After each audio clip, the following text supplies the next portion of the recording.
और स्वागत है आपका हमारे चैनल स्टडी विद कौशल में। केमिस्ट्री का जो सेशन कर रहे थे उसमें एक टॉपिक हमारा शेष रह गया था और ये केमिस्ट्री का आखिरी टॉपिक होगा, ये केमिस्ट्री का आखिरी वीडियो होगा। इस वीडियो को काफ़ी अच्छे से समझिएगा क्योंकि ये टॉपिक बहुत ज़्यादा पूछा जाता है एग्ज़ाम में। इससे सारे क्वेश्चंस तो नहीं पूछे जाएंगे लेकिन मैंने इसको काफ़ी डिटेल में पढ़ाया है।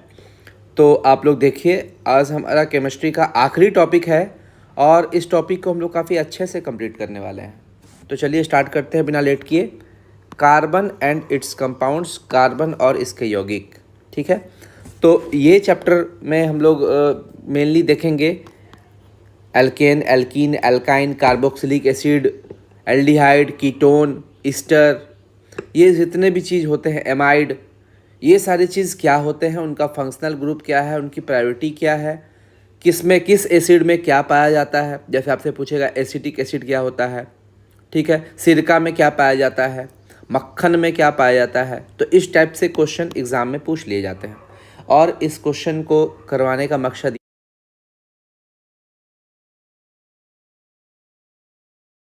ये है कि कोई भी टॉपिक शेष ना रहे। मेरा एक भी टॉपिक अगर शेष रहता है तो मुझे लगेगा कि आपकी तैयारी अभी मैं पूरी नहीं करवा पा रहा हूँ। तो चलिए स्टार्ट करते हैं। हाइड्रोकार्बन, हाइड्रोकार्बन का मतलब ही होता है, हाइड्रो मतलब हाइड्रोजन और कार्बन का मतलब कार्बन, यानी कि हाइड्रोकार्बन उसको बोलते हैं जो हाइड्रोजन और कार्बन से मिलकर बना होता है, उसको हाइड्रोकार्बन बोलते हैं। जिन यौगिकों में कार्बन मौजूद हो उसे ऑर्गेनिक कंपाउंड बोलते हैं। यानी कि देखिए, हाइड्रोकार्बन में भी कार्बन है, यानी कि हाइड्रोकार्बन भी एक ऑर्गेनिक कंपाउंड है। समझ गए? इसीलिए हम लोग कह सकते हैं कि सभी हाइड्रोकार्बन, जितने भी हाइड्रोकार्बन हैं जिसमें हाइड्रोजन प्लस कार्बन है, वो कार्बनिक यौगिक है, यानी कि ऑर्गेनिक कंपाउंड है। ठीक है, लेकिन उल्टा बात करें, परंतु सभी कार्बनिक यौगिक हाइड्रोकार्बन नहीं होते हैं। सभी कार्बनिक यौगिक हाइड्रोकार्बन नहीं होते हैं क्योंकि ज़रूरी नहीं है जिसमें कार्बन हो वो उसमें हाइड्रोजन भी हो। जैसे हीरा, हीरा में आपका कार्बन है, कोई ज़रूरी नहीं कि इसमें आपका हाइड्रोजन भी हो।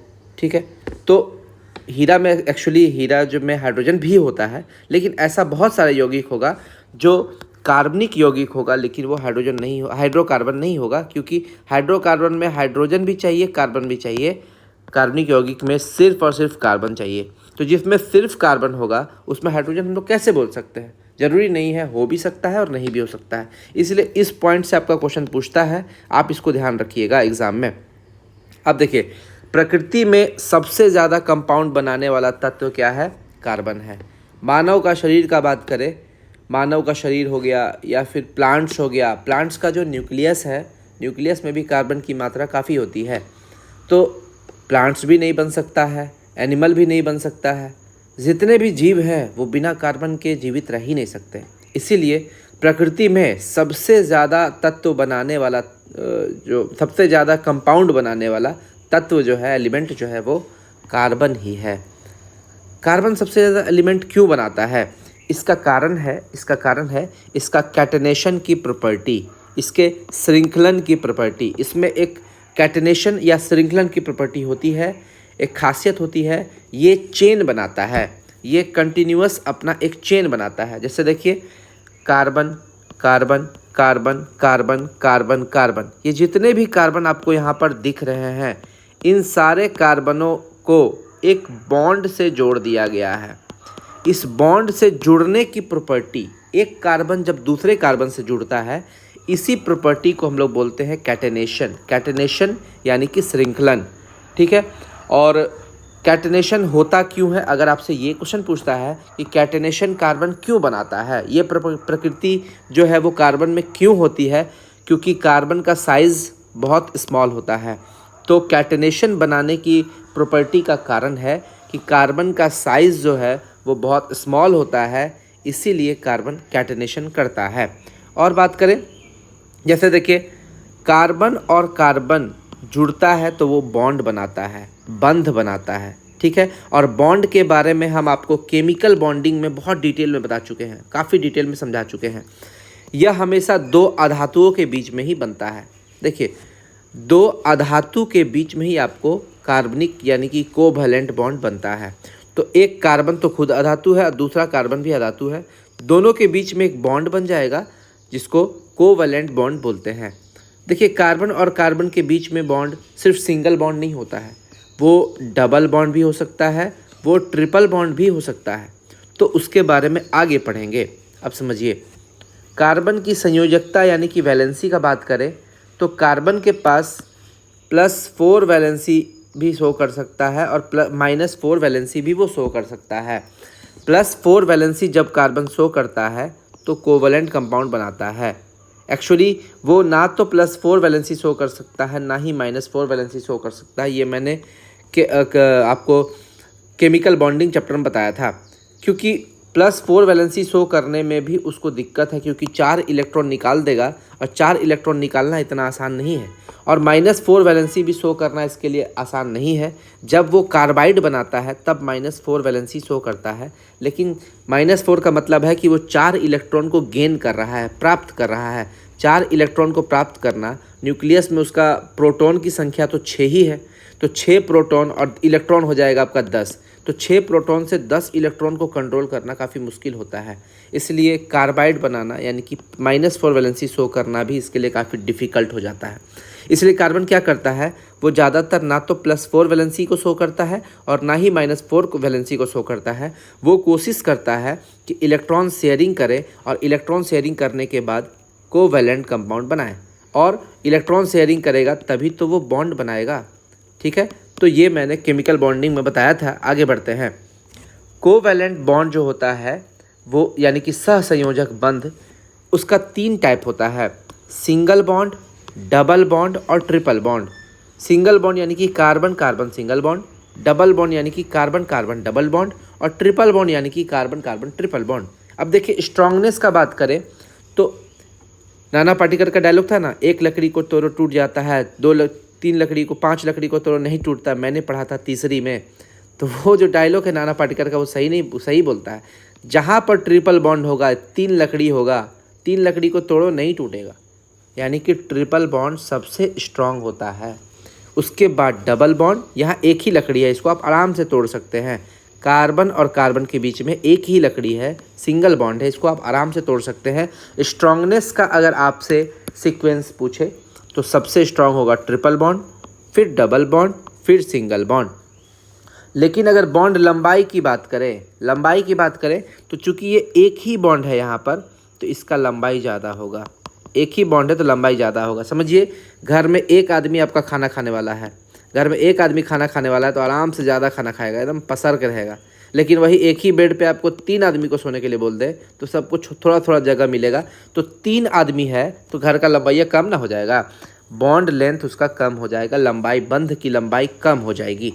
तो एक चीज़ आप समझिएगा, जो बॉन्ड स्ट्रांग होगा उसके एटम्स ज़्यादा क्लोज रहेंगे। यानी कि अगर ये ट्रिपल बॉन्ड है यहाँ पर, तो ये कार्बन जो है, 1 कार्बन और 2 कार्बन के बीच में अगर ट्रिपल बॉन्ड है तो अपने आप को एक दूसरे की तरफ ज़्यादा स्ट्रांगली खींचेगा। इसीलिए इसका बॉन्ड का लंबाई जो है वो घट जाता है। तो ये भी आप याद रखिएगा, स्ट्रांगनेस और लंबाई एक दूसरे का अपोजिट है। जैसे ट्रिपल बॉन्ड सबसे स्ट्रांग है तो लंबाई इसका सबसे कम है, तो इसको भी आप याद रखिएगा। आगे आते हैं। स्ट्रेंथ के आधार पर कोवैलेंट बॉन्ड 2 प्रकार के होते हैं। एक तो हो गया सिग्मा बॉन्ड और दूसरा हो गया पाई बॉन्ड। सिग्मा बॉन्ड और पाई बॉन्ड, ठीक है। जैसे आपसे क्वेश्चन पूछता है बहुत एग्जाम में, ठीक है, कि आपसे क्वेश्चन पूछेगा प्रोपेन में कितना सिग्मा बॉन्ड होगा, कितना पाई बॉन्ड होगा। तो इस टाइप का क्वेश्चन हम आपको आगे समझाएंगे कि किसमें कितना सिग्मा बॉन्ड होगा, कितना पाई बॉन्ड होगा। ये बीएसएससी का फेवरेट टॉपिक है, ठीक है। इसको हम थोड़ा लास्ट में समझाएंगे। अगर इस टाइप का क्वेश्चन कुछ भी आता है तो हम लास्ट में समझाएंगे। सबसे पहले देखिए, सिग्मा बॉन्ड क्या होता है। सिग्मा बॉन्ड पाई बॉन्ड से ज़्यादा स्ट्रांग होता है। क्यों? क्योंकि सिग्मा बॉन्ड जो है वो डायरेक्टली अटैच होता है। जैसे ये मान लीजिए कि आपका ऑर्बिटल है और ये ऑर्बिटल है, ये दोनों ऑर्बिटल डायरेक्टली अगर अटैच हो जाए, देखिए डायरेक्टली अटैच हो गया तो उससे बनता है सिग्मा बॉन्ड।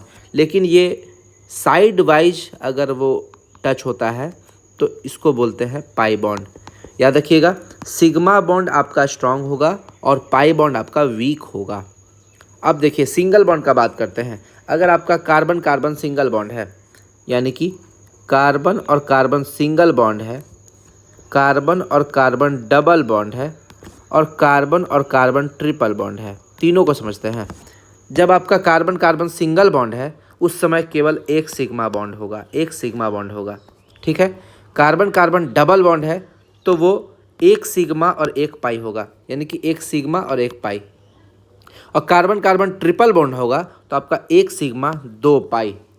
देखिए जितना भी बॉन्ड बनेगा उसमें दो इलेक्ट्रॉन आपका ऐड हो जाएगा, दो इलेक्ट्रॉन ऐड हो जाएगा। जैसे यहाँ पे एक सिग्मा बॉन्ड था तो दो इलेक्ट्रॉन, अब यहाँ पर था आपका एक सिग्मा और एक पाई, यानी कि एक सिग्मा में आपका दो इलेक्ट्रॉन और एक पाई में दो इलेक्ट्रॉन, टोटल जोड़ दीजिएगा तो आपका चार इलेक्ट्रॉन, ठीक है। उसके बाद कार्बन कार्बन ट्रिपल बॉन्ड में एक सिग्मा दो पाई, यानी कि एक सिग्मा में आपका दो इलेक्ट्रॉन और दो पाई यानी कि चार इलेक्ट्रॉन। तो दो इलेक्ट्रॉन और चार इलेक्ट्रॉन को जोड़िएगा तो आपका छः इलेक्ट्रॉन। तो ये भी आपको याद रखना होगा कि जहाँ पर आपका ट्रिपल बॉन्ड होगा वहाँ छः इलेक्ट्रॉन शेयर करेगा। तो ये भी आपका कंसेप्ट है जो कभी कभी एग्ज़ाम में अगर आपसे पूछ देगा तो आप यहाँ पर गलती ना करें, मैंने आपको सारा फैक्ट्स बता दिया है। अब आते हैं हाइड्रोकार्बन का वर्गीकरण। देखिए हाइड्रोकार्बन को वर्गीकृत किया गया है दो पार्ट में, एक तो है आपका एसाइक्लिक और दूसरा है साइक्लिक। देखिए एक तो एसाइक्लिक और दूसरा है साइक्लिक। एसाइक्लिक को बोलते हैं अचक्रीय, अचक्रीय या इसी को विवृत भी बोल देते हैं, विवृत। दूसरा है साइक्लिक जिसको चक्रीय बोलते हैं या इसी को सवृत भी बोल देते हैं, ठीक है। एसाइक्लिक का मतलब होता है कि ये साइक्लिक नहीं है, यानी कि साइकिल नहीं बना रहा है, गोल चेन ये नहीं बना रहा है, ठीक है। तो जो साइक्लिक है वो क्या होगा, गोल चेन बनाएगा, यानी कि ये बंद श्रृंखला वाला होगा, क्लोज्ड चेन वाला होगा। तो इसीलिए साइक्लिक को ही क्लोज्ड चेन वाला भी बोल देते हैं। और एसाइक्लिक को हम लोग क्या बोलते हैं, ओपन चेन वाला बोल देते हैं, ओपन चेन। देखिए एसाइक्लिक का एक दूसरा नाम भी है एलिफेटिक, एलिफेटिक। जहाँ एसाइक्लिक दिया रहेगा वहाँ एलिफेटिक भी आपसे दे सकता है। तो इसका नाम एसाइक्लिक को एलिफेटिक क्यों बोलते हैं, क्योंकि इसमें गंधहीन, गंध नहीं होता है। गंधहीन होने के कारण, ऑर्डरलेस होने के कारण इसे एलिफेटिक भी कहा जाता है। तो ये भी आपको याद रखना है। तो हाइड्रोकार्बन का दो पार्ट हो गया, एसाइक्लिक और साइक्लिक। दोनों को देखते हैं। ये जो एसाइक्लिक है इसको दो पार्ट में डिवाइड किया गया है, सैचुरेटेड हाइड्रोकार्बन और अनसैचुरेटेड हाइड्रोकार्बन। देखिए कभी भी आपसे एग्जाम में ये क्वेश्चन पूछता है सैचुरेटेड किसको बोलेंगे, अनसैचुरेटेड किसको बोलेंगे। जैसे सिंगल बॉन्ड, जहाँ भी सिंगल बॉन्ड रहेगा, हम बताए थे तीन तरह का बॉन्ड होता है, carbon carbon single bond, double bond और ट्रिपल बॉन्ड। सिंगल बॉन्ड को सैचुरेटेड बोलेंगे, सिंगल बॉन्ड को सैचुरेटेड बोलेंगे, लेकिन डबल बॉन्ड और ट्रिपल बॉन्ड को अनसैचुरेटेड बोलेंगे। अनसैचुरेटेड यानी कि असंतृप्त हाइड्रोकार्बन। HC जो लिख रहे हैं इसका मतलब शॉर्टकट में इसको हाइड्रोकार्बन लिख रहे हैं। तो जो सिंगल बॉन्ड है ये सिंगल बॉन्ड आपका सैचुरेटेड में आ जाएगा, और ये डबल बॉन्ड और ट्रिपल बॉन्ड ये दोनों आपका अनसैचुरेटेड हाइड्रोकार्बन में आ जाएगा। यहाँ तक किसी को कोई दिक्कत नहीं है। और जहाँ कार्बन कार्बन सिंगल बॉन्ड होता है उसको एल्केन बोल देते हैं, और डबल बॉन्ड ट्रिपल बॉन्ड वाला को एल्कीन और एल्काइन बोल देते हैं। एल्केन का फॉर्मूला याद रखिएगा, CnH2n+2 होता है। एल्कीन का फॉर्मूला CnH2n होता है, और एल्काइन का फॉर्मूला CnH2n-2 होता है। यानी कि देखिए यहाँ पर 2n+2, यहाँ 2n और यहाँ 2n-2, दो हाइड्रोजन वहाँ पे घटता जा रहा है। एल्केन से एल्कीन, एल्कीन से एल्काइन में दो हाइड्रोजन घटता जा रहा है। क्यों घट रहा है दो हाइड्रोजन, क्योंकि बॉन्ड की संख्या डबल हुई, फिर बॉन्ड की संख्या ट्रिपल हुई। तो जैसे ही बॉन्ड बढ़ेगा हाइड्रोजन दो घट जाएगा। एक बॉन्ड बढ़ने में आपका दो हाइड्रोजन घट जा रहा है। चलिए ये तो हम लोग एसाइक्लिक के बारे में पढ़ लिए कि एसाइक्लिक का पार्ट होता है सैचुरेटेड हाइड्रोकार्बन और अनसैचुरेटेड हाइड्रोकार्बन। अब हम लोग साइक्लिक के बारे में देख लेते हैं। साइक्लिक क्या होता है। साइक्लिक को इतना पार्ट में डिवाइड किया गया है, समचक्रीय जिसको एलिसाइक्लिक भी बोलते हैं या होमोसाइक्लिक, विषम चक्रीय जिसको हेटेरोसाइक्लिक बोलते हैं। अब यहाँ पर ये चार गो चीज़ बहुत इंपॉर्टेंट है, ये यहाँ से एग्जाम में क्वेश्चन पूछता है, खासकर कि ये चारों फेवरेट है आपका आरआरबी एग्ज़ाम का। आरआरबी एग्ज़ाम में ये चारों चीज़ पूछ देता है। ये बिहार एसएससी में नहीं पूछता है, ये रेलवे के एग्ज़ाम में अगर आपसे एनटीपीसी का एग्ज़ाम होगा तो आपसे पूछ सकता है कि कौन एलिसाइक्लिक है, कौन एरोमेटिक है, कौन आपका नॉन एरोमेटिक है, कौन एंटी एरोमेटिक है। तो चलिए इसको हम लोग थोड़ा समझते हैं, इस चारों को कि ये चारों कैसे डिसाइड होता है। चलिए देखिए इस चारों को हाँ आगे बताए हैं। पहले हम लोग एल्केन एल्कीन जो यहाँ बताए हैं, एल्केन एल्कीन अल्काइन, इसको समझ लेते हैं। सबसे पहले देखिए जो आप नॉमेनक्लेचर जो आप पढ़ते हैं, नॉमेनक्लेचर उसको कैसे करते हैं। नॉमेनक्लेचर का मतलब होता है नामकरण। तो नामकरण में आपका दो चीज़ आएगा, एक तो प्रीफिक्स और एक सफिक्स। एक प्रीफिक्स आएगा, एक सफिक्स आएगा। तो जहाँ भी आपका प्रीफिक्स वर्ड आएगा, ठीक है, समझिए कि जैसे आप बोलते हैं प्रोपेन, तो प्रो वर्ड आया, प्रो और पेन, प्रोप और एन आया, तो प्रोप वर्ड जो है वो प्रीफिक्स हो गया और एन वर्ड हो गया वो सफिक्स हो गया, सफिक्स हो गया। तो एल्केन जहाँ जैसे एल्केन है, एल्केन में आपको जहाँ भी रहेगा वहाँ पे ए एन ई आएगा, ए एन ई, यानी कि वो सफिक्स हो गया। एल्कीन आपका, एल्कीन में आपका ई एन ई रहेगा, ई एन ई, वो सफिक्स हो गया। एल्काइन में आपका वाई एन ई रहेगा, वो आपका वाई एन ई, वो सफिक्स हो गया। यानी कि सफिक्स जो बाद में आता है, प्रीफिक्स जो पहले आता है। तो प्रीफिक्स को पहले देख लेते हैं। जैसे जहाँ पर कार्बन 1 है उसको बोलेंगे मीथ, कार्बन 2 को बोलेंगे ईथ, कार्बन 3 को बोलेंगे प्रोप, कार्बन 4 को बोलेंगे ब्यूट, कार्बन 5 को बोलेंगे पेंट, कार्बन 6 को बोलेंगे हेक्स, कार्बन 7 को बोलेंगे हेप्ट, कार्बन 8 को बोलेंगे ऑक्ट, ठीक है। उसी तरह कार्बन 9 को बोलेंगे नॉन, कार्बन 10 को बोलेंगे डेक, कार्बन 11 को बोलेंगे अनडेक और कार्बन 12 को बोलेंगे डू डेक। आपको 10 तक याद रखना है। Meth, eth, prop, but, pent, hex, hept, oct, non, dec, यहाँ तक आपको याद रखना है, डेक तक। तो ये हम लोग 10th में ही याद कर लिए थे। जो लोग याद नहीं किए हैं इसको अभी ही याद कर लीजिए, ये बहुत ज़रूरी है, आपको बनाने में आसान होगा। जैसे आप देखिए एल्केन का बात करते हैं। एल्केन, एल्केन का फॉर्मूला होता है CnH2n+2। एन क्या है, यही 1, कार्बन 1 है तो हो जाएगा मीथेन, कार्बन 2 है तो हो जाएगा इथेन, कार्बन अगर 3 है तो हो जाएगा प्रोपेन। अब देखिए मीथेन समझिए, मीथेन, तो लास्ट में आपका एन वर्ड दिख रहा है, एन, सब में आपको एन दिखेगा, methane, ethane, propane, butane, pentane, hexane, सब में N, A N E word आपको सब में दिख रहा है। तो एल्केन में भी आपको ए एन ई वर्ड दिख रहा है, तो ये एल्केन का पार्ट है, यानी कि ये सिंगल बॉन्ड का पार्ट है। अब जैसे CH4 का बात करते हैं, मीथेन का बात करते हैं, मीथेन CH4, तो ये एन दिख रहा है आपको, तो ये एन और मीथ, मीथ दिख रहा है यानी कि एक कार्बन होगा, तो कार्बन की जगह 1 डाल दीजिए, हाइड्रोजन कितना हो जाएगा 2 × 1 + 2 4, तो CH4। इस फॉर्मूला में डाल दीजिएगा, एन की जगह 1 डाल दीजिएगा, एन की जगह 1 डालिएगा तो मीथेन आ जाएगा, मीथेन CH4। एन की जगह 2 डालिएगा तो आपका C2H6 हो जाएगा, इथेन। एन की जगह 3 डाल दीजिएगा तो ये आ जाएगा प्रोपेन, एन की जगह 4 डाल दीजिएगा तो ये आ जाएगा ब्यूटेन। तो ये एन का वैल्यू अगर आप डालते जाइएगा, आपका myth, methane, ethane, propane, butane सब आ जाएगा। जैसे डेकेन का बात करते हैं, डेकेन का बात करते हैं, तो डेक, डेक कितना में है, कार्बन जहाँ पर 10 है उसको डेक बोलते हैं, और डेक मतलब 10, और एन यानी कि एल्केन, एल्केन का फॉर्मूला लगाएंगे CnH2n+2, ठीक है, यहाँ 10 डाल देंगे तो C10H, 10 का डबल में 2 ज़्यादा, तो 10 का डबल 20 में 2 ज़्यादा यानी कि 22, तो यानी कि C10H22 आपका डेकेन है। उसी तरह एल्कीन है, एल्कीन में आपका डबल बॉन्ड हो जाता है, डबल बॉन्ड याद रखिएगा। एल्केन में आपका सिंगल बॉन्ड, एल्कीन में डबल बॉन्ड, एल्काइन में ट्रिपल बॉन्ड, 2 हाइड्रोजन घटता जाएगा। यहाँ इसका फॉर्मूला CnH2n। अब समझिए जहाँ भी डबल बॉन्ड बनाना है, सिंगल बॉन्ड तो बन सकता है, कार्बन हाइड्रोजन के साथ भी सिंगल बॉन्ड बना लेता है, ठीक है, लेकिन डबल बॉन्ड बनाएगा वो हाइड्रोजन के साथ नहीं बनाएगा, उसको बनाने के लिए 2 कार्बन मिनिमम चाहिए। कार्बन कार्बन के साथ ही डबल बॉन्ड बनेगा, कार्बन का हाइड्रोजन के साथ डबल बॉन्ड नहीं बन सकता है, कार्बन का कार्बन के साथ ही डबल बॉन्ड बनेगा। इसलिए यहाँ मीथीन पॉसिबल नहीं है, क्योंकि मीथीन में आपका एक ही कार्बन होता है, तो एक कार्बन जो है एल्कीन में और एल्काइन दोनों में पॉसिबल नहीं है। जिस तरह मीथीन यहाँ पर पॉसिबल नहीं है एल्कीन में, उसी तरह मीथाइन पॉसिबल नहीं है एल्काइन में, ठीक है। ये दोनों आपका पॉसिबल नहीं है, क्योंकि ट्रिपल बॉन्ड बनाने के लिए भी आपको 2 कार्बन चाहिए, इसीलिए एक कार्बन वाला कंपाउंड एल्कीन और एल्काइन में पॉसिबल नहीं है। अब इथीन का बात करते हैं, इथीन है पॉसिबल, इथीन में 2 कार्बन हो गया, तो यहाँ पर ईथ में 2, यहाँ पे एन की जगह 2 डाल देंगे तो C2H4 हो जाएगा, जस्ट डबल, 3 का डबल 6, उसी तरह 4 का डबल 8, 5 का डबल 10, 6 का डबल 12, 7 का डबल 14। ये है आपका एल्कीन का फॉर्मूला। यहाँ पे एन का डबल 2n होता है, सिर्फ डायरेक्ट डबल हो जाता है, डबल हो जाता है। तो इथीन, प्रोपीन, ये सारा फार्मूला आप बना लेंगे। जैसे मान लीजिए हेप्टेन बनाते हैं, हेप्टेन इसको हम लोग बनाते हैं, तो हेप्ट का मतलब होता है कार्बन 7। देखिए यहाँ पर हेप्ट का मतलब होता है कार्बन 7। तो यानी कि फार्मूला में एल्कीन का फार्मूला में इन है, इन यानी कि एल्कीन है। एल्कीन का फार्मूला क्या होता है? CnH2n।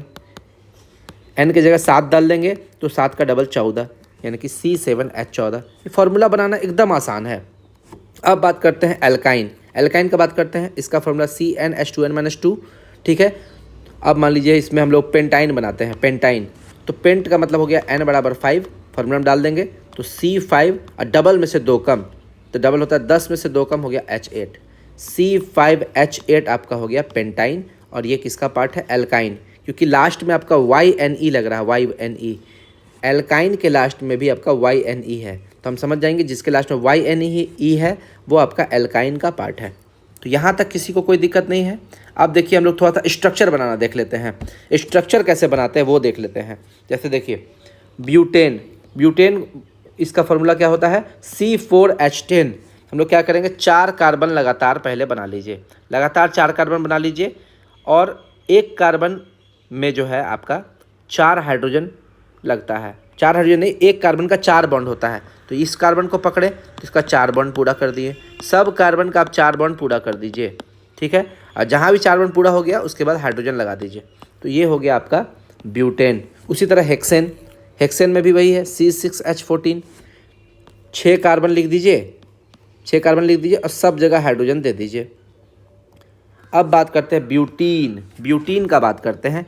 ब्यूटीन यानी कि यहाँ डबल बॉन्ड हो गया, तो यहाँ पे क्या करेंगे? सब जगह कार्बन दे देंगे, कार्बन दे देंगे और एक जगह डबल बॉन्ड दे देंगे, क्योंकि यहाँ पे इन आ गया है। इन, इन का मतलब होता है डबल बॉन्ड, तो एक जगह आपका डबल बॉन्ड दे देंगे। अब यहाँ देखिए, यहाँ अगर डबल बॉन्ड आ गया तो इस कार्बन का आपको 4 बॉन्ड पूरा करना है, तो यहाँ 2 ही हाइड्रोजन देंगे, 2 ही हाइड्रोजन यहाँ और यहाँ देंगे। उसी तरह इस कार्बन का बात करें तो ये भी, इसका भी 4 बॉन्ड पूरा करना है, तो यहाँ 2 3 4, तो यहाँ पर 1 ही हाइड्रोजन देंगे। फिर यहाँ पर इसका 4 हाइड्रोजन हो गया, इसका 4 हाइड्रोजन हो गया। यानी कि ये जो है स्ट्रक्चर बनाने का तरीका है। उसी तरह हेक्सीन का बात करें तो वहाँ भी सेम होगा, एक जगह डबल बॉन्ड दे देंगे, उसके बाद जितना भी बचा हुआ हाइड्रोजन है उसको पूरा कर देंगे। आप समझिए यहाँ पर क्या है? CH3, तो यहाँ लिख दिए CH3। यहाँ पे क्या है? CH2, तो यहाँ लिख दिए CH2। यहाँ पे क्या है? CH, तो यहाँ लिख दिए CH। उसके बाद डबल बॉन्ड, फिर CH2, डबल बॉन्ड, फिर CH2। तो ये इसका लिखने का शॉर्टकट तरीका है। जैसे यहाँ पर है CH3, तो यहाँ लिख दिए CH3, फिर CH2, तो यहाँ लिख दिए CH2, फिर CH2, तो यहाँ लिख दिए CH2, फिर यहाँ CH2, तो यहाँ लिख दिए CH2। उसके बाद CH, तो यहाँ लिख दिए CH, फिर डबल बॉन्ड है तो यहाँ लिख दिए डबल बॉन्ड, उसके बाद CH2 तो CH2। ये शॉर्टकट तरीका लिखने का। उसके बाद ब्यूटाइन का बात करते हैं। Butyne, butyne C4H6, C4H6 butyne है। अब समझिए इसको कैसे लिखेंगे? तो ब्यूट का मतलब होता है 4 कार्बन, तो 4 कार्बन हम लोग बना लिए। ठीक है। आइन, YNE, आइन का मतलब होता है ये एल्काइन है, एल्काइन। और एल्काइन में क्या होता है? Triple bond. तो लास्ट वाला कार्बन में क्या करेंगे? ट्रिपल बॉन्ड दे देंगे, ट्रिपल बॉन्ड दे देंगे। ठीक है। अब यहाँ पे 3 बॉन्ड हो चुका है, तो यहाँ पे केवल 1 हाइड्रोजन होगा, 1 हाइड्रोजन होगा, क्योंकि एक इस कार्बन को हम लोग को 4 ही पूरा करना है। यहाँ पे केवल 1 हाइड्रोजन होगा, 1 हाइड्रोजन होगा, क्योंकि एक इस कार्बन को हम लोग को 4 ही पूरा करना है।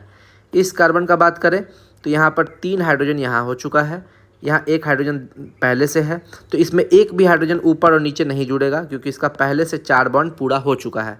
उसके बाद इस कार्बन का यहाँ पे 2 हाइड्रोजन है, तो और इधर 2 बॉन्ड, तो टोटल 4 बॉन्ड इसका भी पूरा हो चुका है, इस कार्बन का भी 4 बॉन्ड पूरा हो चुका है। तो इसको लिखेंगे कैसे? CH3 है तो यहाँ लिख दिए CH3, फिर है CH2 तो यहाँ लिख दिए CH2, फिर यहाँ कार्बन था तो कार्बन लिख दिए, फिर ट्रिपल बॉन्ड था तो यहाँ ट्रिपल बॉन्ड लिख दिए, और CH। तो ये तरीका है आपका लिखने का। उसी तरह हेक्साइन का भी आप लिख सकते हैं, कोई दिक्कत नहीं है। ठीक। उसके बाद आगे आते हैं। अब देखिए 1 ब्यूटीन क्या होता है? 1 ब्यूटीन, देखिए इसको हम लोग बनाने का क्या है? ब्यूटीन। देखिए ब्यूटीन होता क्या है? ब्यूटीन, ब्यूट का मतलब हो गया 4 और इन का मतलब होता है एल्कीन, यानी कि 4 कार्बन देंगे, 4 कार्बन दे देंगे, और 1 पर आपका इन आएगा, इन आपका 1 पर आएगा, यानी कि 1 पर डबल बॉन्ड। ठीक है। 2 ब्यूटीन का मतलब क्या है? कि 4 कार्बन दे दिए लेकिन डबल बॉन्ड आपका 2 पर है। जब आपका कुछ नहीं दिया है, 1 नहीं दिया है, 1 आपका नहीं दिया, मान लीजिए कि 1 नहीं दिया, खाली आपको ब्यूटीन दे दिया है, इसका मतलब आपको समझना है कि वहाँ 1 छुपा हुआ है। कुछ नहीं दिया है यानी कि आपको वहाँ पर 1 ही मानना है, तो यहाँ पर 1 नंबर पर ही आप डबल बॉन्ड देंगे। चाहे तो इधर से भी 1 दे सकते हैं, इधर से भी 1 दे सकते हैं। नंबरिंग आप 1 2 3 4 ऐसे किए हैं, जिधर से डबल बॉन्ड रहेगा आप उधर से ही नंबरिंग कीजिएगा।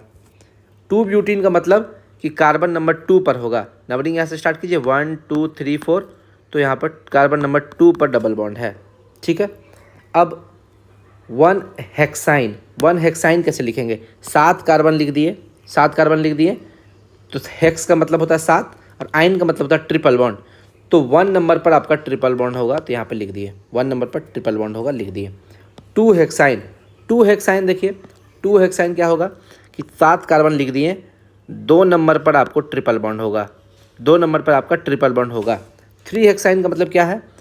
3 नंबर पर ट्रिपल बॉन्ड होगा। अब देखिए यहाँ समझते हैं, क्या 3 ब्यूटीन पॉसिबल है? 3 ब्यूटीन पॉसिबल है। आपको लगेगा, देखिए आपको लगेगा कि यहाँ 1 पर डबल बॉन्ड दे दिए, यहाँ पर 2 पर डबल बॉन्ड दे दिए। आपको एक ऐसा केस भी लगेगा सी सी सी, सॉरी यहाँ पे डबल बॉन्ड ऐसे दे दिए। आप सोचिएगा कि 1 2 3 4, ठीक है। आप सोचिए, आप क्या सोचिएगा कि 3 नंबर पर डबल बॉन्ड है, 3 नंबर पर डबल बॉन्ड है, लेकिन यहीं पे आप गलती कर दीजिए। क्यों? अब की हम लोग नंबरिंग यहाँ से स्टार्ट कर देंगे 1 2 3 4, तो अब देखिए क्या होगा, ये आपका 1 पर है, 1 पर डबल बॉन्ड आ गया। नंबरिंग हम लोग लेफ़्ट टू राइट भी कर सकते हैं, राइट टू लेफ़्ट भी कर सकते हैं। उधर से करेंगे नंबरिंग जिधर से आपका डबल बॉन्ड या ट्रिपल बॉन्ड सामने पड़े, डबल बॉन्ड या ट्रिपल बॉन्ड सामने पड़े। अगर देखिए इसमें देखिए इधर से आप जाइएगा तो 1 नंबर पर पड़ रहा है, तो नंबरिंग हम लोग सही किए हैं। इधर से जाइएगा तो डबल बॉन्ड आपका 1 2 2 नंबर पर पड़ रहा है, इधर से आइएगा तो 1 2, यहाँ से भी आपको 2 नंबर पर डबल बॉन्ड पड़ रहा है, यानी कि ये 2 नंबर पर डबल बॉन्ड पड़ेगा, ये सही है। लेकिन 3 नंबर 3 ब्यूटीन आपका पॉसिबल नहीं है, क्योंकि 3 ब्यूटीन होता ही नहीं है, उसको 1 ब्यूटीन बोलेंगे। जैसे आप इधर से नंबरिंग कर रहे हैं, आप उसको बोल रहे हैं 3 ब्यूटीन, ठीक है। लेकिन हम लोग क्या बताए थे, उधर से ही नंबरिंग करेंगे जिधर से डबल बॉन्ड सामने पड़े, तो हम लोग नंबरिंग उधर से कर देंगे, यानी कि 3 ब्यूटीन आपका पॉसिबल नहीं है, ये केस आपका पॉसिबल नहीं है। चलिए आगे बढ़ते। उसी तरह यहाँ पर देखिए, उसी तरह आपका हेक्स 4 आइन आपका पॉसिबल नहीं है, हेक्स 5 आइन आपका पॉसिबल नहीं है, और आपका क्या बोलते हैं, हेक्स 4 और हेक्स 5 आइन आपका पॉसिबल नहीं है। जैसे देखिए हेक्स 1 आइन बनाए, यहाँ पर ट्रिपल बॉन्ड, 2 आइन बनाए तो यहाँ पर ट्रिपल बॉन्ड, 3 आइन बनाए तो यहाँ पर ट्रिपल बॉन्ड। अगर हम लोग 4 आइन बनाएंगे तो मान लीजिए 4 यहाँ पर देंगे, तो इसको 4 नहीं पढ़ेंगे, अब गिनती उधर से स्टार्ट कर देंगे 1 2, इसको 2 आइन, 4 आइन को हम लोग 2 आइन बोल देंगे। एक्चुअली 4 आइन नहीं होगा, वो 2 आइन होगा। जैसे ही 4 आइन आप बोलिएगा वो उसका गिनती पीछे से स्टार्ट हो जाएगा। 5 आइन मान लीजिए आप बोलते हैं, 1 यहाँ पर लगा था, 2 यहाँ पर लगा, 3 यहाँ लगा, तो आप बोल दीजिएगा 5 यहाँ लगा देंगे। लेकिन इसको 5 जैसे ही यहाँ लगाइएगा गिनती हम लोग पीछे से स्टार्ट कर देंगे, तो इसको 5 आइन को 1 आइन बोल देंगे, ठीक है। 5 आइन को 1 आइन बोल देंगे। तो ये 4 आइन और 5 आइन आपका पॉसिबल नहीं है। आगे आते हैं, इसका नाम क्या होगा, इसका नाम क्या होगा? तो देखिए आपसे कभी कभी ऐसा क्वेश्चन भी पूछ सकता है, इसका नाम क्या होगा? तो कार्बन कार्बन डबल बॉन्ड, देखिए यहाँ पे डबल बॉन्ड आपका 2 जगह आया है, डबल बॉन्ड आपका 2 जगह आया है। सबसे पहले तो आप क्या कीजिए कि इसमें कितना कार्बन है, तो 6 कार्बन है। अच्छा, हम लोग नंबरिंग इधर से क्यों नहीं स्टार्ट किए? इधर से भी तो नंबरिंग हम लोग स्टार्ट कर सकते थे। इधर से नंबरिंग स्टार्ट नहीं करने का रीज़न ये है कि यहाँ पर डबल बॉन्ड पहले, इधर से नंबरिंग करने पर डबल बॉन्ड पहले आ रहा है, इसलिए नंबरिंग हम लोग लेफ्ट से राइट करेंगे। राइट से लेफ्ट करने में डबल बॉन्ड लेफ्ट से आएगा, इसलिए जिधर से डबल बॉन्ड पहले आए उधर से ही नंबरिंग करते हैं। तो यहाँ पे 6 कार्बन हो गया, इसीलिए लिख दिया हेक्स, हेक्स लिख दिया हेक्स। उसके बाद डबल बॉन्ड कहाँ कहाँ है, 1 पर भी है और 3 पर भी है, तो लिख दिए 1,3, तो 2 को हो गया 1 3, तो डाई लिख दिए, डाई इन, 1 3 पर डाई इन है। अगर मान लीजिए 3 जगह रहता, 3 जगह रखता तो ट्राई इन लिखते हैं। जैसे यहाँ देखिए कार्बन कार्बन आपका, यहाँ देखिए इसको कैसे लिखेंगे, तो यहाँ 7 कार्बन है तो यहाँ लिख दिए हेक्स, हेक्स नहीं होगा, साथ में हेप्ट होगा, गलती लिख दिए हैं, हाथ साथ में यहाँ क्या होगा, हेप्ट होगा, तो इसमें क्या हो जाएगा, हेप्ट, हेप्ट होगा, ठीक है। हेप्ट होने के बाद अभी क्या हो जाएगा, 2 और 4 में आपका क्या है, 2 और 4 में डाई इन है, 2 और 4 में आपका डाई इन है, ठीक है। क्योंकि 2 पर आपका डबल बॉन्ड है और 4 पर आपका डबल बॉन्ड है, तो यहाँ पर डाई इन हो गया। इसको बनाते हैं, डेक 135 ट्राई इन। तो अब देखिए डेक पहले बनाते हैं, तो डेक यानी कि 10, डेक यानी कि 10 यानी कि 10 कार्बन बना लेंगे। 2 3 4 5 6 7 8 9 10, 10 कार्बन आपका बन गया। उसके नंबरिंग कर देते हैं, नंबरिंग कर देते हैं 1 2 3 4 5 6 7 8 9 10 नंबरिंग कर दिए, 10 नंबरिंग कर दिए। 1 पर आपका ट्रिपल बॉन्ड है, तो आप क्या कीजिए 1 पर ट्रिपल बॉन्ड दे दीजिए, ठीक है।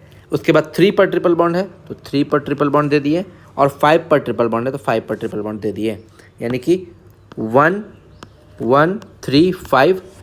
तो 3 गो ट्रिपल बॉन्ड हो गया, इसलिए ट्राई इन। इन का मतलब हो गया, ओ सॉरी इन है, आइन नहीं है, डबल बॉन्ड है, सॉरी इसको गलती कर दिए हम। इन का मतलब देखिए, इन का मतलब होता है डबल बॉन्ड, इन का मतलब होता है डबल बॉन्ड, आइन का मतलब होता है ट्रिपल बॉन्ड। तो यहाँ पे 1 पे 3 पे और 5 पे डबल बॉन्ड देंगे, ट्रिपल बॉन्ड नहीं देंगे। तो देखिए ये गलती से ही आप सीखिएगा, जहाँ गलती कीजिएगा वहीं सीखिएगा। 3 जगह आपका डबल बॉन्ड हो गया, ट्रिपल बॉन्ड दे दिए या फिर से वहाँ, हाँ 3 जगह आपका डबल बॉन्ड हो गया, ठीक है। तो इसको ट्राई इन बोल देंगे। अब देखिए अगला क्वेश्चन में आते हैं पेंट 1,3 डाई आइन। पेंट यानी कि 5 कार्बन, 1 2 3 4 5 कार्बन, 5 कार्बन दे दिए। अब इस 5 कार्बन में नंबरिंग कर देते हैं, इसको हम लोग नंबरिंग कर देते हैं 1 2 3 4 5। अब क्या बोलेंगे यहाँ पे देखिए 1 और 3 पे डाई आइन है, आइन यानी कि ट्रिपल बॉन्ड, आइन यानी कि ट्रिपल बॉन्ड, यानी कि 1 पर आपका ट्रिपल बॉन्ड है और 3 पर आपका ट्रिपल बॉन्ड है, 1 और 3 पर आपका ट्रिपल बॉन्ड है। तो ये आपका हो गया इसका। उसी तरह आप इसका भी बना सकते हैं, आप लोग बना लीजिएगा इसका, ठीक है। तो इस तीनों को हम लोग मिटा देते हैं, आपका होमवर्क है ये तीनों, आप लोग घर में कीजिएगा आराम से। आगे आते हैं, आपसे पूछेगा एक क्वेश्चन ऐसा पूछेगा कि एल्कीन सीरीज का 6वां सदस्य कौन है। एल्कीन सीरीज का 6वां सदस्य कौन है। सबसे पहले एल्केन का बताइए, सबसे पहले एल्केन का, एल्केन का छठा सदस्य, सिक्स्थ मेंबर कौन है। आप क्या कीजिएगा, तुरंत क्या कीजिएगा, कार्बन 6 किसका होता है, मार दीजिएगा तुरंत कार्बन 6। तो कार्बन 6 होता है हेक्स, तो मार दीजिएगा हेक्सेन, हेक्सेन, कोई दिक्कत नहीं, आराम से मार दीजिएगा। क्योंकि इसका पहला मेंबर कौन हो जाएगा, आपका मीथेन, फिर मीथ, इथेन, फिर प्रोपेन, ब्यूटेन, पेंटेन, हेक्सेन, छठा नंबर पर हेक्सेन आ जाएगा। हेक्सेन आपका 6 नंबर पर आ जाएगा। एल्कीन सीरीज का बात करें, इसका छठा सदस्य क्या होगा।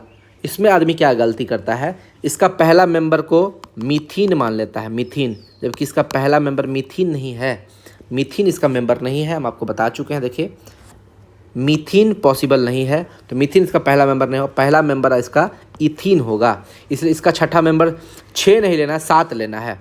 ये इथीन हो गया पहला मेंबर, प्रोपीन हो गया दूसरा मेंबर, ब्यूटीन हो गया तीसरा मेंबर, पेंटीन हो गया चौथा मेंबर, हेक्सिन हो गया 5वां मेंबर, और हेप्टीन हो गया छठा नंबर। यानी कि कार्बन 7 जो होगा वो इसका छठा नंबर होगा, क्योंकि कार्बन 1 इसमें है ही नहीं। उसी तरह एल्काइन में भी आपका कार्बन 1 नहीं है, तो इसका भी जो भी मेंबर आपसे मान ले बोलेगा, दूसरा मेंबर तीसरा मेंबर, तो एक ऐड कर देना है, क्योंकि पहला मेंबर इसका 2 से स्टार्ट हो रहा है, पहला मेंबर इसका 2 से स्टार्ट हो रहा है। इसीलिए यहाँ पर देखिए क्वेश्चन पूछेगा कि एल्कीन सीरीज का छठा सदस्य कौन है, छठा सदस्य कौन है, तो कार्बन नंबर 7 हो जाएगा, कार्बन नंबर 7 हो जाएगा। और कार्बन नंबर 7 किसका होता है भाई, कार्बन नंबर 7 को बोलते हैं हेप्ट, तो हो जाएगा हेप्टीन, हेप्टीन, इसको सुधार लेते हैं हेप्टीन। और हेप्टीन का फार्मूला क्या हो जाएगा बताइए, ये है आपका एल्कीन सीरीज, एल्कीन सीरीज है यानी कि CnH2n इसका फार्मूला होता है। कार्बन 7 डालिए यहाँ पे, तो 7 × 2 14, तो यानी कि कार्बन 7 H14, H14, ये हो गया इसका फार्मूला। उसी तरह आपसे बोलेगा एल्काइन सीरीज का तीसरा मेंबर यानी कि कार्बन 4 दे देंगे, क्योंकि पहला मेंबर है ही नहीं। तो एल्काइन सीरीज में क्या हो जाएगा, 4, कार्बन 4 किसका होता है, मीथ, इथ, प्रो, ब्यूट, तो ब्यूटाइन, ब्यूटाइन हो जाएगा, क्या हो जाएगा, ब्यूटाइन। अब समझिए ब्यूटाइन हो गया, तो कार्बन 4 है, इसका फार्मूला क्या होता है आइन का, एल्काइन का फार्मूला क्या होता है CnH2n-2, डबल से 2 कम, तो 4 है, इसका डबल से 2 कम, 8 से 2 कम 6 हो गया, यानी कि C4H6, ये हो गया ब्यूटाइन। तो यही था हमारा अभी तक समझने का। अब देखिए समझिए एक चीज़ और इसको समझना है, यहाँ देखिए, यहाँ आप देखिए CH4 पहला मेंबर इसका क्या है, एल्केन में समझिए, पहला मेंबर है CH4, दूसरा मेंबर है C2H6। कितना अंतर हुआ, माइनस कीजिए, कितना अंतर हुआ, CH2 का अंतर हुआ, CH2 का अंतर हुआ। फिर तीसरा मेंबर से दूसरा मेंबर में जब आप आइएगा, इसको माइनस कीजिएगा तो देखिए 3 कार्बन से 2 कार्बन तो बचा 1 कार्बन, और 8 हाइड्रोजन से 6 हाइड्रोजन घटा तो बचा 2 हाइड्रोजन, CH2। हर अगला मेंबर, जैसे ही आप अगला मेंबर में जाइएगा CH2 ऐड होता जाएगा, यानी कि जिसमें भी आप CH2 देखिएगा अगला मेंबर में जाइएगा CH2 ऐड होता जाएगा। उसी तरह इसमें भी C2H4 और C3H6 माइनस कीजिएगा तो क्या आ जाएगा, CH2 आएगा। यानी कि हर अगला मेंबर जाने में आपको CH2 ऐड करना पड़ेगा। CH2 का मतलब समझिए, CH2 का मतलब क्या हुआ, कार्बन का वेट होता है 12, हाइड्रोजन का वेट हो गया 2, और 12 और 2 हो गया आपका 14, यानी कि 14 मास आपको ऐड करना पड़ेगा, 14 मास ऐड करना पड़ेगा। यानी कि हर मेंबर जो है पिछला मेंबर से मास नंबर में 14 ऐड हो रहा है और CH2 ऐड हो रहा है। तो इसीलिए आप समझिए इसको बोल देते हैं होमोलोजस सीरीज। होमोलोजस सीरीज यानी कि सजातीय श्रेणी, जब किसी सीरीज में 2 लगातार सदस्यों में CH2 का अंतर हो और अनुभार में 14 का अंतर हो तो उसको हम लोग होमोलोजस सीरीज बोल देते हैं। जैसे एल्केन आपका होमोलोजस सीरीज है, एल्कीन है, एल्काइन है, कार्बोक्सिलिक एसिड है, अल्कोहल है, एल्डिहाइड है, कीटोन है, ईथर है और ईस्टर है। ये सारा आपका होमोलोजस सीरीज में आता है। अब हम लोग आते हैं alkyl group. Alkyl group, alkyl group क्या है कि जैसे एल्केन है, एल्केन यहाँ पर आपका एल्केन था, ये आपका एल्केन है, एल्केन CH4, इससे एक हाइड्रोजन हटा दीजिए तो क्या होगा, CH3 हो जाएगा। तो इसको मीथेन नहीं बोल के मिथाइल बोल देंगे, मिथाइल, ठीक है। अगर इससे एक मेंबर हटा दिए, एक हाइड्रोजन हटा दिए तो ये एल्केन से एल्काइल हो जाएगा, एल्केन हटा के क्या हो जाएगा, एल्काइल, एल्काइल ग्रुप बोल देंगे इसको। और एल्काइल ग्रुप को R से दिखाते हैं। देखिए इसमें क्या होगा, CH4 है, एक हाइड्रोजन हटा दिए तो कार्बन का समझिए क्या कंडीशन होगा, H H H, एक हाइड्रोजन हटा दिए तो एक बॉन्ड तो इसका खाली रह गया, यहाँ पर कुछ भी आके जुड़ सकता है, यानी कि इसको R और ऐसे, यानी कि कार्बन और ऐसे, एक बॉन्ड इसका खाली, 3 हाइड्रोजन तो है ही, एक बॉन्ड खाली। उसी तरह इथेन का बात करें तो इथेन में भी आपका क्या होगा, कार्बन 2 गो है और H6 है तो 5 हो जाएगा। इसका भी आपको एक हाइड्रोजन हटा देंगे तो ये इथाइल हो जाएगा। इथेन से क्या बन जाएगा, इथाइल, यानी कि एक हाइड्रोजन हटा देने पे वो एल्काइल बन जाता है। एल्काइल का हमेशा एक बॉन्ड खाली रहता है, एक बॉन्ड खाली रहता है, इसलिए इसको R लिख के डैश लिख देते हैं कि एक हाइड्रोजन जो हटा है उसकी जगह पे कुछ और जुड़ सकता है। इसीलिए यहाँ पर जो हम आपको एल्काइल बताने जा रहे हैं उसको समझिएगा। एल्काइल ग्रुप क्या होता है, CnH2n+1, 1 क्यों, क्योंकि एल्केन में 2 होता था, एक हाइड्रोजन हटा दिए तो 1 हो गया, CnH2n+1 और एक बॉन्ड खाली, इसलिए इसको R- से भी दिखाते हैं, R के बाद एक बॉन्ड खाली दिखाते हैं। यानी कि जब एल्केन ग्रुप से एक हाइड्रोजन को निकाल देंगे तो हमारा एल्काइल ग्रुप बनेगा, और इसको R लिख के ऐसे डैश लिख देते हैं, इसी को एल्काइल ग्रुप बोलते हैं। जैसे देखिए मिथाइल, मीथेन का फॉर्मूला होता था CH4, एक हाइड्रोजन निकाल दिए तो CH3 हो गया और एक बॉन्ड खाली। इथाइल में आपको C2H5, एक बॉन्ड खाली। प्रोपाइल में आपका C3H7, एक बॉन्ड खाली। ब्यूटाइल में आपका C4H9, एक बॉन्ड खाली। पेंटाइल में आपका C5H11, एक बॉन्ड खाली। यानी कि एल्केन से एक हाइड्रोजन निकाले हैं तो उसके जगह के एक बॉन्ड हम लोग का खाली रह गया है। अब इसी एल्काइल ग्रुप में जब अलग अलग मेंबर जुड़ेगा, अलग अलग मेंबर जुड़ेगा तो वो हमारा ग्रुप बना देगा। जैसे देखिए अल्कोहल, इस R में जो बॉन्ड खाली था उसमें OH आके जुड़ गया, OH को बोलते हैं हाइड्रोक्सिल ग्रुप, हाइड्रोक्सिल ग्रुप। और जैसे ही R में OH ग्रुप जुड़ गया इसको अल्कोहल बोल देते हैं। R में जब आपका CHO ग्रुप जुड़ गया, CHO, तो उसको एल्डिहाइड बोल देते हैं। R में जब COOH जुड़ गया तो इसको कार्बोक्सिलिक एसिड बोल देते हैं। R में जब X जुड़ गया, X का मतलब हाइड्रोजन, X क्या क्या हो सकता है, X आपका हो सकता है फ्लोरीन, क्लोरीन, ब्रोमीन और आयोडीन, आयोडीन, ये 4 को आपको X होता है, X यानी कि हेलोजन। जब X जुड़ गया तो उसको हेलोजन बोल देंगे। जब इसमें साइनाइड CN जुड़ जाएगा, CN साइनाइड, तो उसको साइनाइड ग्रुप बोल देंगे। R के साथ एक और R आ गया, 2 R आ गया, R इधर भी R, दोनों का बॉन्ड खाली था, ऑक्सीजन को 2 बॉन्ड चाहिए, एक इस R से ले लिया, एक इस R से ले लिया, तो इसको बोलते हैं ईथर, ईथर बोलते हैं। उसके बाद यहाँ पे 2 R है, ठीक है, एक R के साथ कार्बन जुड़ गया, एक R के साथ ये ऑक्सीजन जुड़ गया, इसको बोलते हैं ईस्टर बोलते हैं। और यही 2 R के बीच में अगर CO जुड़ जाएगा तो इसको कीटोन बोलते हैं। जब 2 R आ जाए, दोनों तरफ से R है, यानी कि अल्काइल ग्रुप है, बीच में ऑक्सीजन है तो ईथर, बीच में COO है ईस्टर, बीच में CO है तो कीटोन। इस चीज़ को अगर आप समझ गए आपका सारा फॉर्मूला याद हो जाएगा दिमाग में। बस इतना चीज़ को अगर आपको समझना है तो आगे बढ़ते हैं। अब हम आपको ये बताए थे यहाँ पर एक चीज़ बताए थे, ये चारों चीज़ आपका RRB पूछता है, रेलवे पूछता है। इस चारों चीज़ को कैसे समझेंगे कि कौन आपका एलिसाइक्लिक है, कौन एरोमेटिक है, कौन नॉन एरोमेटिक है, कौन एंटी एरोमेटिक है, ये कैसे समझेंगे? चलिए इसको हम लोग समझते हैं, आगे समझते हैं। इसको समझना बहुत ही आसान है। यहाँ पर हम आपके लिए आपका फ़ोटो बना दिए हैं, तो फ़ोटो से समझना इसको बहुत आसान रहेगा। देखिए सबसे पहले एलिसाइक्लिक या होमोसाइक्लिक किसको बोलते हैं?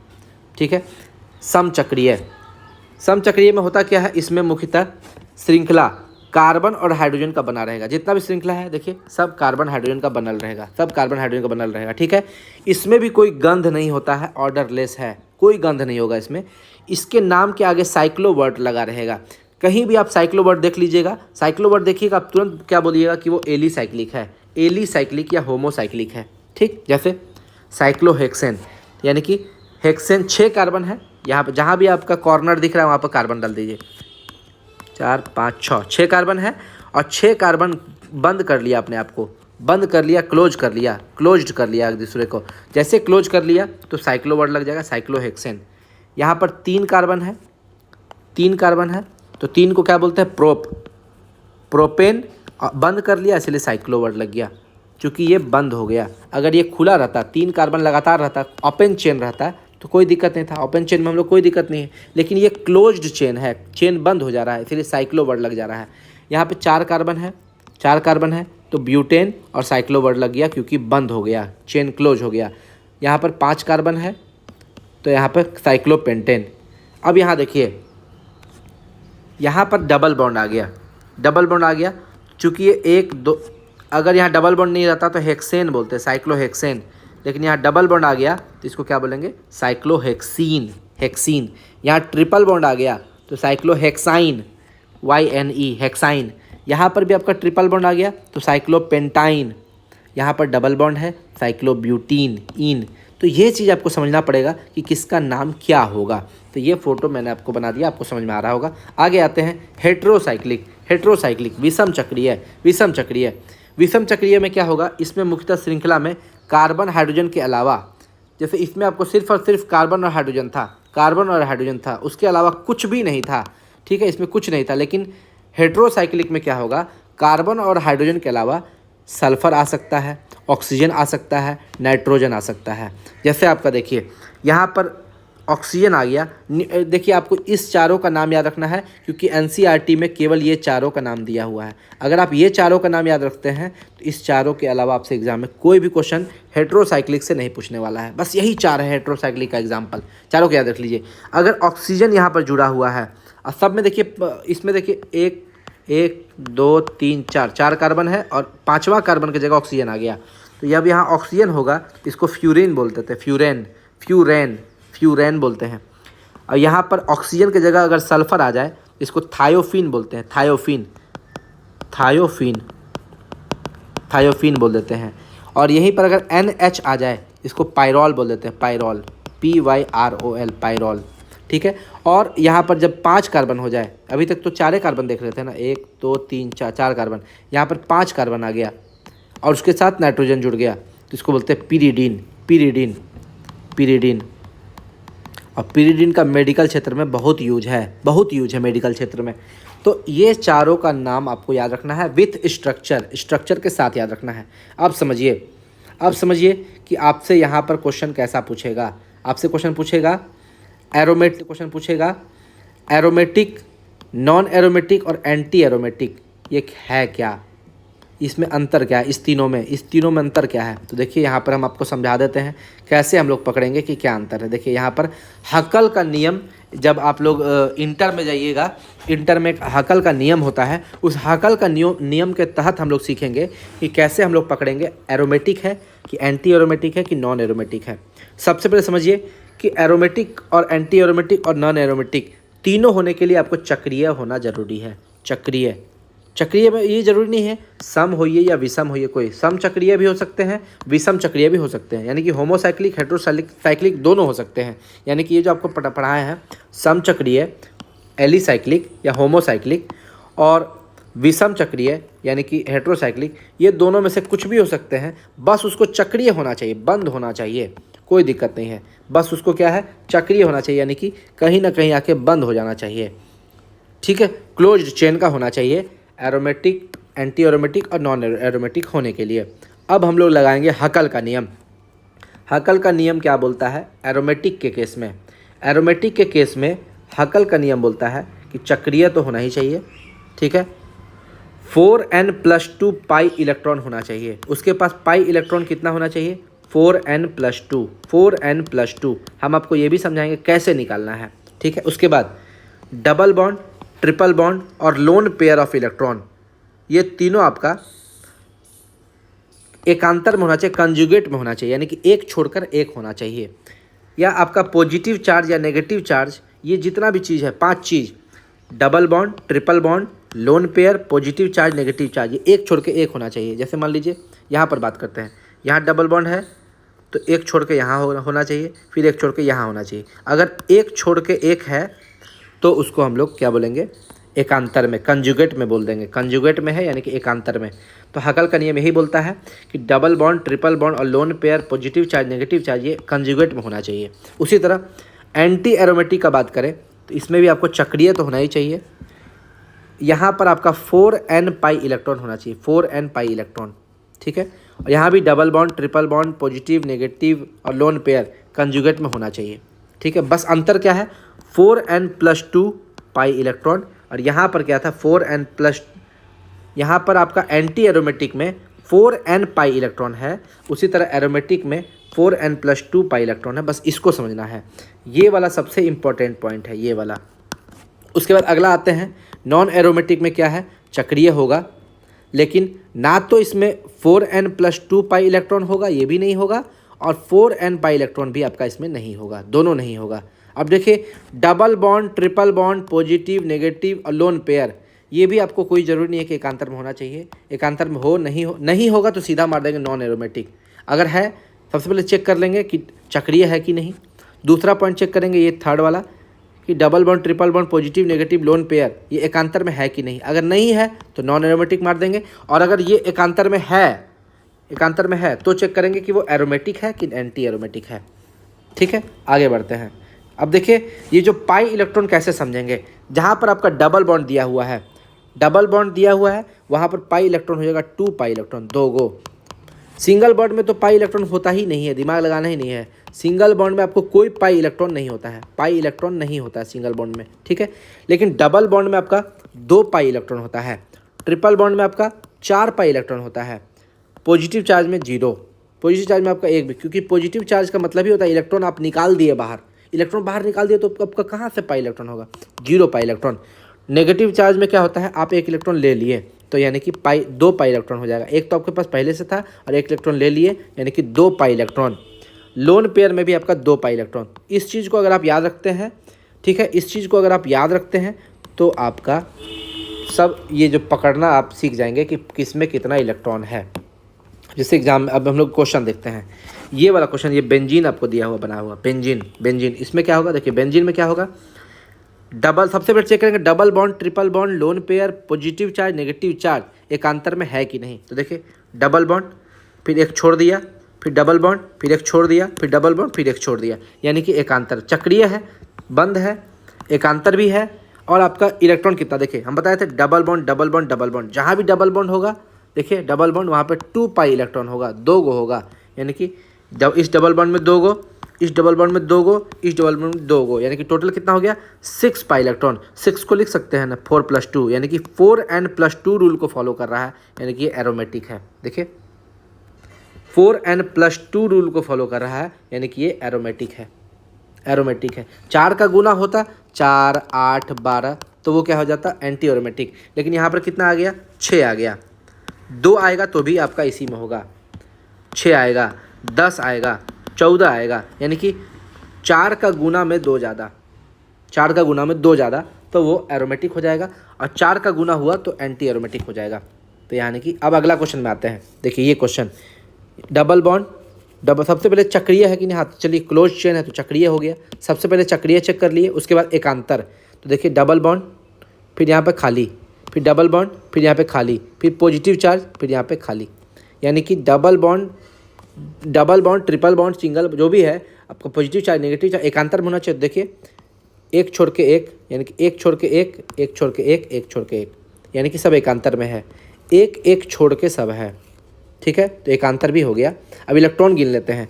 पॉजिटिव चार्ज में आपका 0 इलेक्ट्रॉन होता है, हम यहाँ लिख चुके हैं। देखिए पॉजिटिव चार्ज में आपका 0 इलेक्ट्रॉन होगा, नेगेटिव चार्ज में आपका 2 इलेक्ट्रॉन होगा, यानी कि 2 पाई। यहाँ 2 हो गया, यहाँ 2 हो गया, टोटल जोड़िएगा तो 4 हो गया, यानी कि 4 का गुना में है तो ये क्या हो गया, एंटी एरोमेटिक। 4 का गुना में आपका क्या होता है, एंटी एरोमेटिक। उसी तरह अगला में देखिए, यहाँ पे चक्रीय है, एकांतर में भी है। देखिए डबल बॉन्ड, खाली छोड़ दिया, फिर नेगेटिव चार्ज, फिर खाली छोड़ दिया, फिर नेगेटिव, फिर डबल बॉन्ड, फिर खाली छोड़ दिया, फिर डबल बॉन्ड, यानी कि एकांतर में भी है। अब जोड़ लेते हैं। नेगेटिव चार्ज में कितना इलेक्ट्रॉन, 2 इलेक्ट्रॉन, डबल बॉन्ड में 2 इलेक्ट्रॉन, इस डबल बॉन्ड में 2 इलेक्ट्रॉन, टोटल कितना हो गया, 6 इलेक्ट्रॉन। यानी कि 6 को हम लोग लिख सकते हैं 4+2, यानी कि 4n+2 रूल को ये फॉलो कर रहा है, यानी कि ये एरोमेटिक कंपाउंड है। इसका बात करें तो ये देखिए डबल बॉन्ड, फिर खाली छोड़ दिया, फिर डबल बॉन्ड, फिर खाली छोड़ दिया, यानी कि ये एकांतर में है। चक्रीय तो है ही, एकांतर में भी है। इलेक्ट्रॉन का बात करें तो यहाँ 2 इलेक्ट्रॉन, यहाँ 2 इलेक्ट्रॉन, यानी कि 4 पाई इलेक्ट्रॉन, यानी कि एंटी एरोमेटिक। 4 पाई इलेक्ट्रॉन यानी कि एंटी एरोमेटिक। उसी तरह आप लोग ये सब भी देख लीजिएगा। यहाँ पे देखिए डबल बॉन्ड, तो कितना हो जाएगा, ये देखिए डबल बॉन्ड के बाद तुरंत आ गया पॉजिटिव चार्ज, एक छोड़ के एक नहीं आया है, तो यानी कि एकांतर है ही नहीं। और जहाँ एकांतर नहीं हुआ नॉन एरोमेटिक। देखिए हम आपको बताए थे, एकांतर में ये नहीं हुआ, कुछ चेक नहीं करना है, सीधा नॉन एरोमेटिक मार देना है। हाँ चक्रीय होना जरूरी है। तो यहाँ देखिए आपका ये चक्रीय तो है क्योंकि क्लोज्ड है तो आपका चक्रीय तो है ही, और डबल बॉन्ड, ट्रिपल बॉन्ड वो एकांतर में नहीं है, इसीलिए नॉन एरोमेटिक हो जाएगा। इसका बात करें तो डबल बॉन्ड, फिर खाली छोड़ दिया, फिर लोन पेयर। देखिए यहाँ लोन पेयर, इसके बाद यहाँ ये दोनों क्या है, लोन पेयर। डबल बॉन्ड, खाली छोड़ दिया, फिर लोन पेयर, फिर खाली छोड़ दिया, फिर डबल बॉन्ड, फिर खाली छोड़ दिया, फिर डबल बॉन्ड, यानी कि ये एकांतर में है। इलेक्ट्रॉन जोड़ लेते हैं। लोन पेयर में 2 इलेक्ट्रॉन होता है, डबल बॉन्ड में 2 इलेक्ट्रॉन, इसमें 2 इलेक्ट्रॉन, डबल बॉन्ड 2 इलेक्ट्रॉन, यानी कि टोटल जोड़ दीजिएगा तो 6 इलेक्ट्रॉन, यानी कि एरोमेटिक। 6 को 4+2 लिखते हैं, यानी कि एरोमेटिक। 4n+2 रूल को फॉलो किया तो एरोमेटिक, 4n रूल को फॉलो किया एंटी एरोमेटिक, और जो फॉलो ही नहीं किया एकांतर वाला, एकांतर हुआ ही नहीं, नॉन एरोमेटिक। आगे बात करते हैं। ये क्वेश्चन है थायोफिन का बात करते हैं। तो थायोफिन में क्या है, देखिए डबल बॉन्ड, ठीक है, और लोन पेयर, सब कंजुगेट में है, यानी कि एकांतर में है। और डबल बॉन्ड में 2 पाई इलेक्ट्रॉन होता है, 2 पाई इलेक्ट्रॉन, और लोन पेयर में भी आपका 2 पाई इलेक्ट्रॉन होगा, यानी कि टोटल हो जाएगा आपका 2 2 4 2 6, फिर ये एरोमेटिक हो जाएगा। इसमें भी आप चेक कर सकते हैं। देखिए डबल बॉन्ड, एक खाली छोड़ दिया पॉजिटिव चार्ज, एक खाली छोड़ दिया पॉजिटिव चार्ज, फिर एक खाली छोड़ दिया डबल बॉन्ड, तो यानी कि एकांतर में तो है, चक्रीय है ही। उसके बाद इसमें आपका 2 पाई इलेक्ट्रॉन, पॉजिटिव चार्ज में 0, पॉजिटिव चार्ज में 0, दोनों पॉजिटिव चार्ज में आपका 0 पाई इलेक्ट्रॉन होगा, तो टोटल जोड़िएगा तो 2 पाई इलेक्ट्रॉन, यानी कि n की जगह 0 रख दीजिए, यानी कि 4n+2 रूल को फॉलो कर रहा है, तो एरोमेटिक हो जाएगा। तो ये सारा आपका देख लीजिएगा, ये सारा आपका होमवर्क है, आप देख लीजिएगा। इसको बार बार कितना बताएंगे, तो यही तरीका है एरोमेटिक एंटी एरोमेटिक निकालने का। इसका देखिए ये दोनों आप थोड़ा समझ लीजिए, इस दोनों का देखिए यहाँ पर, इसमें क्या है, यहाँ आपका क्या है, डबल बॉन्ड, फिर एक खाली छोड़ दिया, आप समझिएगा। फिर यहाँ डबल बॉन्ड, फिर एक खाली छोड़ दिया, डबल बॉन्ड, फिर एक खाली छोड़ दिया। आपको लगेगा कि यहाँ पर 2 खाली छूट गया है, लेकिन नहीं, ये इस सर्कल का हम लोग अलग निकालेंगे। यहाँ डबल बॉन्ड, एक खाली बीच में यहाँ पर छूटा हुआ है, और इसको भी आप जो है एक ही मानिएगा, क्योंकि इस डबल बॉन्ड से ये अटैच है, इस डबल बॉन्ड से इसका ये अटैच है, इसको एकांतर में ही माना जाएगा। याद रखिएगा, जब भी 2 बेंजीन ग्रुप जुड़ेगा तो जहाँ पर कॉमन पॉइंट होता है वहाँ पर डबल बॉन्ड ना भी हो तो उसको एकांतर में माना जाएगा, ठीक है।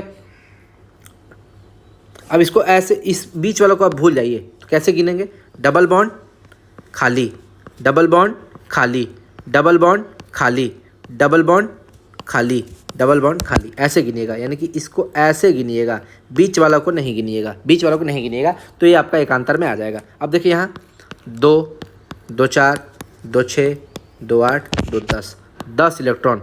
10 किसका रूल को फॉलो करेगा? 4n+2 को, यानी कि एरोमेटिक। उसी तरह इसमें बात करते हैं तो ये बीच वाला दोनों को आप भूल जाइए, बीच वाला दोनों को आप भूल जाइए, तो आप देखिएगा एकांतर प्रूफ हो जाएगा। कैसे प्रूफ होगा? डबल बॉन्ड खाली, डबल बॉन्ड खाली, डबल बॉन्ड खाली, डबल बॉन्ड खाली, डबल बॉन्ड खाली, डबल बॉन्ड खाली, डबल बॉन्ड खाली, यानी कि एकांतर में तो है। इलेक्ट्रॉन जोड़ देंगे तो 1 2 3 4 5 6 7, 7 डबल बॉन्ड है, यानी कि 7 दूनी 14 इलेक्ट्रॉन, और 14 आपका कौन रूल फॉलो करता है? 4n+2, यानी कि एरोमेटिक हो जाएगा। तो ये तरीका है आपका एरोमेटिक और नॉन एरोमेटिक निकालने का। कैसे निकालते हैं? अब यूपेक नोमेनक्लेचर को थोड़ा देख लेते हैं। यूपेक नोमेनक्लेचर को कैसे हम लोग नोमेनक्लेचर करते हैं। International union of pure and applied chemistry, इसका फुल फॉर्म होता है यूपेक का। आई से हो गया इंटरनेशनल, यू से यूनियन, पी से for pure and applied chemistry. ठीक है, देखिए सबसे पहले अगर हम लोग नोमेनक्लेचर करते हैं तो सबसे लंबा हाइड्रोकार्बन चेन को हम लोग ढूंढेंगे, जिसमें सबसे लंबा हाइड्रोकार्बन चेन हो। ठीक है, और चुनाव करने के लिए नंबरिंग हम लोग उस तरफ से करेंगे जिधर से सब्स्टिट्यूट ग्रुप, यानी कि प्रतिस्थापी समूह सबसे पहले आ जाए। जैसे मान लीजिए इसका बात करते हैं तो ये इतना सारा कार्बन है, तो यहाँ से ये ग्रुप सबसे लंबा है, ये ग्रुप सबसे लंबा कार्बन ग्रुप का नाम स्टार्ट कर दिए। ठीक है, नंबरिंग किधर से स्टार्ट करेंगे? देखिए अगर हम लोग यहाँ से इधर जाते हैं तो क्या होता?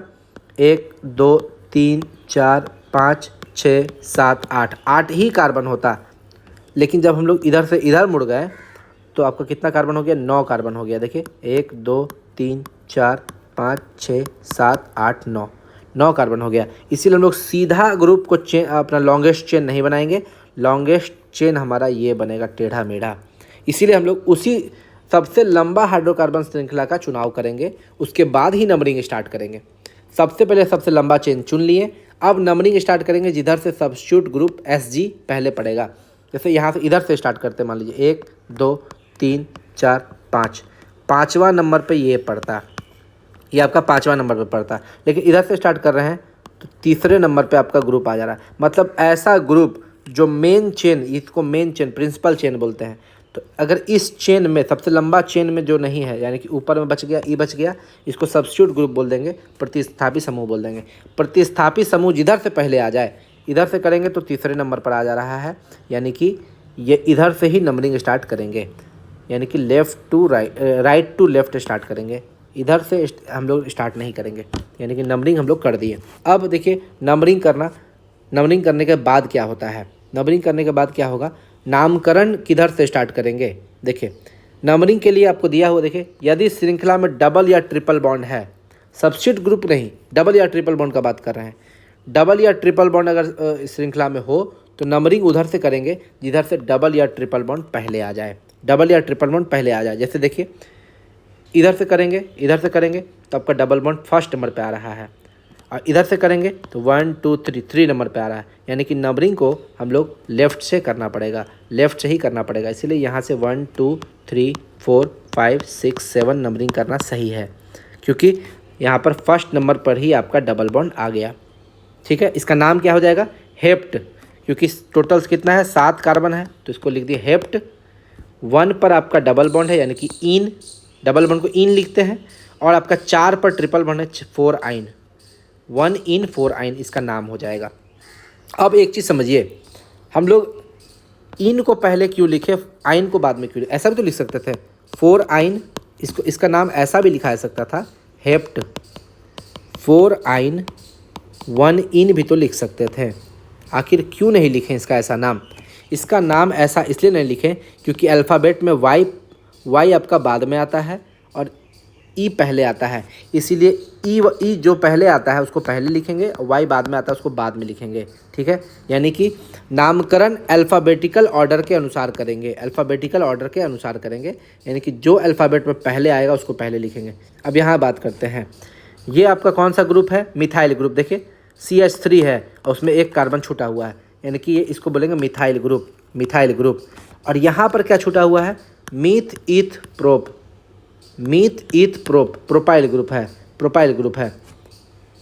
यहाँ पे प्रोपाइल होगा, इथाइल नहीं होगा, प्रोपाइल होगा। अच्छा, इसको एक काम करते हैं, एक कार्बन कम कर दीजिए ना यहाँ, एक कार्बन को क्या कीजिए यहाँ पे कम कर दीजिए। कैसे कम करेंगे देखिए, अभी कम करते हैं इसको हम।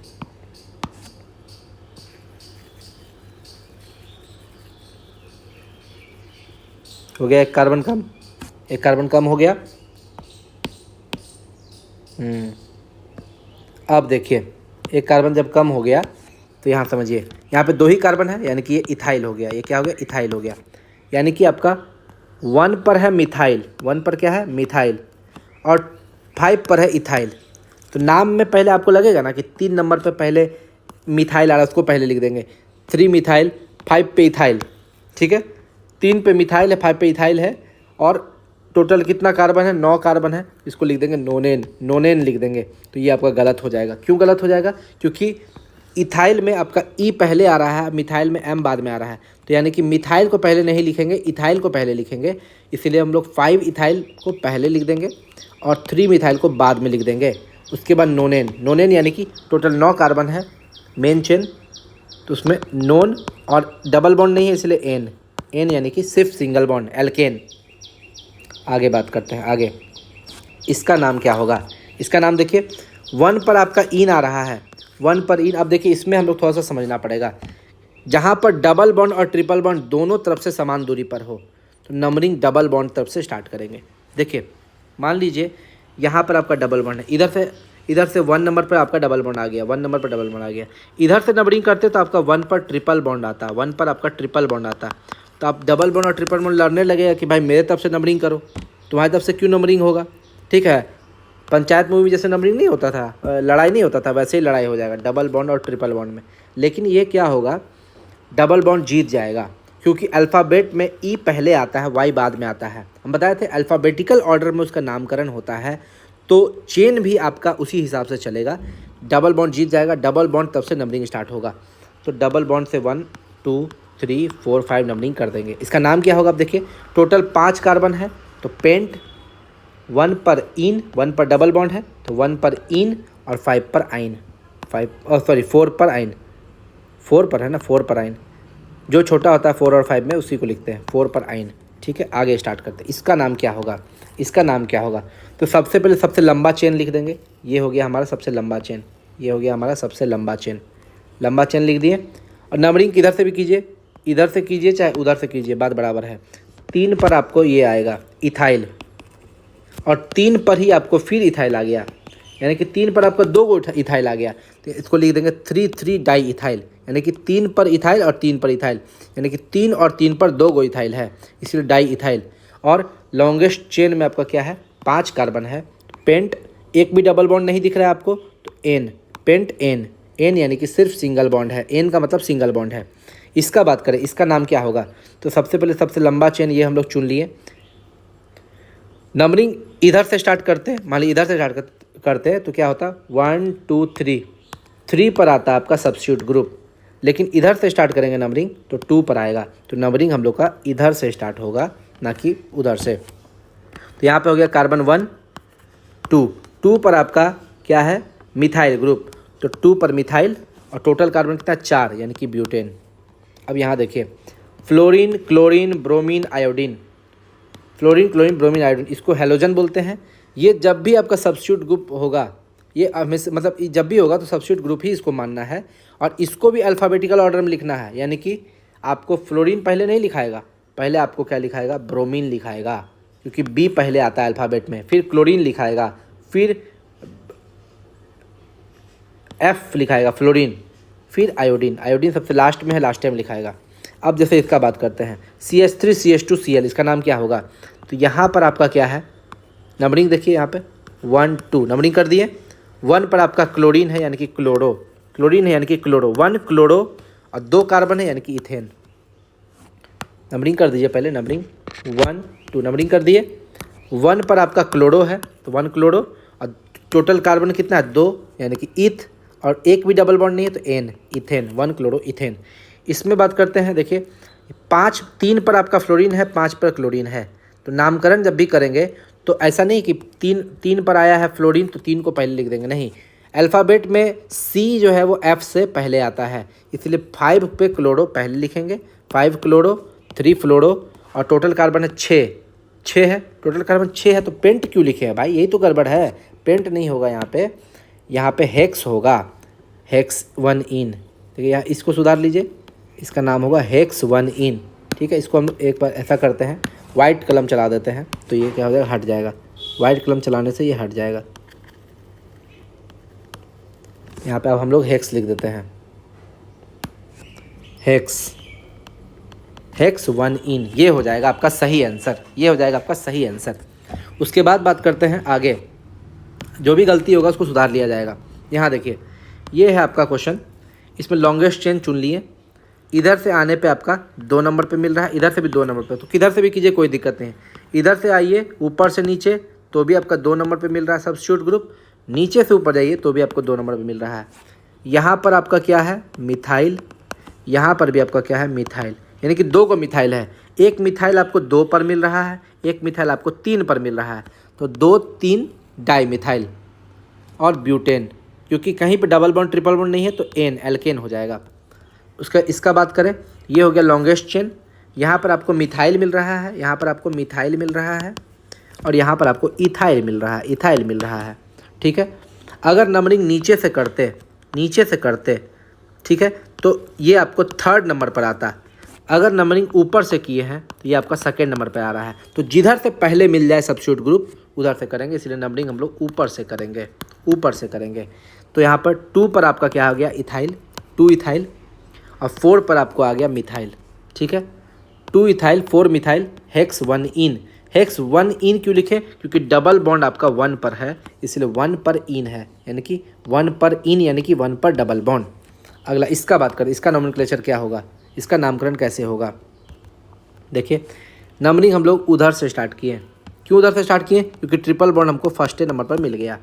ठीक है, तो 1 2 3 4 5 6 7 8 का मतलब ऑक्ट हो गया, 8 का मतलब ऑक्ट हो गया।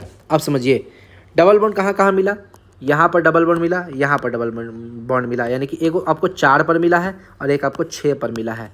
2 को डबल बॉन्ड मिला है, एक 4 पर और एक 6 पर, यानी कि डबल बॉन्ड आपको 4 पर और 6 पर मिला है। लिख दिए आपको 4 और 6 पे 2 को डबल बॉन्ड, यानी कि डाई इन। ट्रिपल बॉन्ड आपको 1 पर मिला है, 1 पर मिला है, यानी कि 1 पर आइन, यानी कि ट्रिपल बॉन्ड। तो डबल बॉन्ड को पहले लिखेंगे क्योंकि अल्फ़ाबेट में ENE पहले आता है और YNE बाद में आता है, इसलिए डबल बॉन्ड को पहले लिखेंगे। तो ये था आपका नोमेनक्लेचर। अब एक चीज़ समझिए, फंक्शनल ग्रुप और सब्स्टिट्यूट ग्रुप किसको समझेंगे। जहाँ भी फंक्शनल ग्रुप होगा, जो भी फंक्शनल ग्रुप होगा उसको सफिक्स की तरह ट्रीट करेंगे, यानी कि बाद में लिखेंगे, और जहाँ भी सब्स्टिट्यूट ग्रुप होगा उसको प्रीफिक्स की तरह यूज करेंगे, यानी कि उसको पहले लिखेंगे। जैसे मान लीजिए RCOOH है, यानी कि RCOOH यानी कि कार्बोक्सिलिक एसिड, अगर उसका यूज प्रीफिक्स की तरह कर रहे हैं तो उसका यूज होगा कार्बोक्सी, और अगर उसका यूज सफिक्स की तरह कर रहे हैं उसका नाम होगा ओइक एसिड। तो ये प्रीफिक्स और सफिक्स में उसका क्या नाम होगा वो याद रखना जरूरी है। जैसे RCOOR, इसको ईस्टर बोलेंगे, और इसका प्रीफिक्स में अगर यूज होगा तो एल्कोक्सी कार्बोनिल होगा, और अगर सफिक्स की तरह यूज होगा तो ओएट इसका नाम याद होगा। ये आपको याद कर लेना है। RCHO जिसको एल्डिहाइड बोलते हैं, अगर प्रीफिक्स की तरह यूज हुआ तो फॉर्माइल, और सफिक्स की तरह यूज होगा तो आइल। RCN को बोलते हैं साइनाइड, अगर इसका प्रीफिक्स की तरह यूज हुआ तो साइनो, और सफिक्स की तरह यूज हुआ तो नाइट्राइल। RCOR, इसको बोलते हैं कीटोन, और कीटोन को कीटो बोलेंगे अगर प्रीफिक्स की तरह यूज हुआ हो, और ओन बोलेंगे अगर सफिक्स की तरह यूज हुआ हो। ठीक है, अल्कोहल का बात करते हैं। अल्कोहल का बात करेंगे तो ये समझिएगा, ROH को अल्कोहल बोलते हैं, और हाइड्रोक्सी यूज होगा अगर प्रीफिक्स की तरह यूज कर रहे हैं, और ओल यूज होगा अगर सफिक्स की तरह यूज कर रहे हैं। ROR, ईथर, एल्कोक्सी यूज होगा और ईथर यूज होगा। एल्कोक्सी सफिक्स प्रीफिक्स की तरह यूज होगा और ईथर आपका सफिक्स की तरह यूज होगा।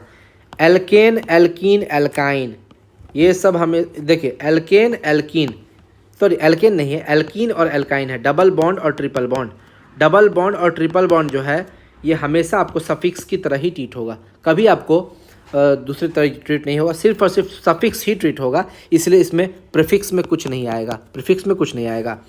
और इसको इन और आइन बोल देंगे, ठीक है।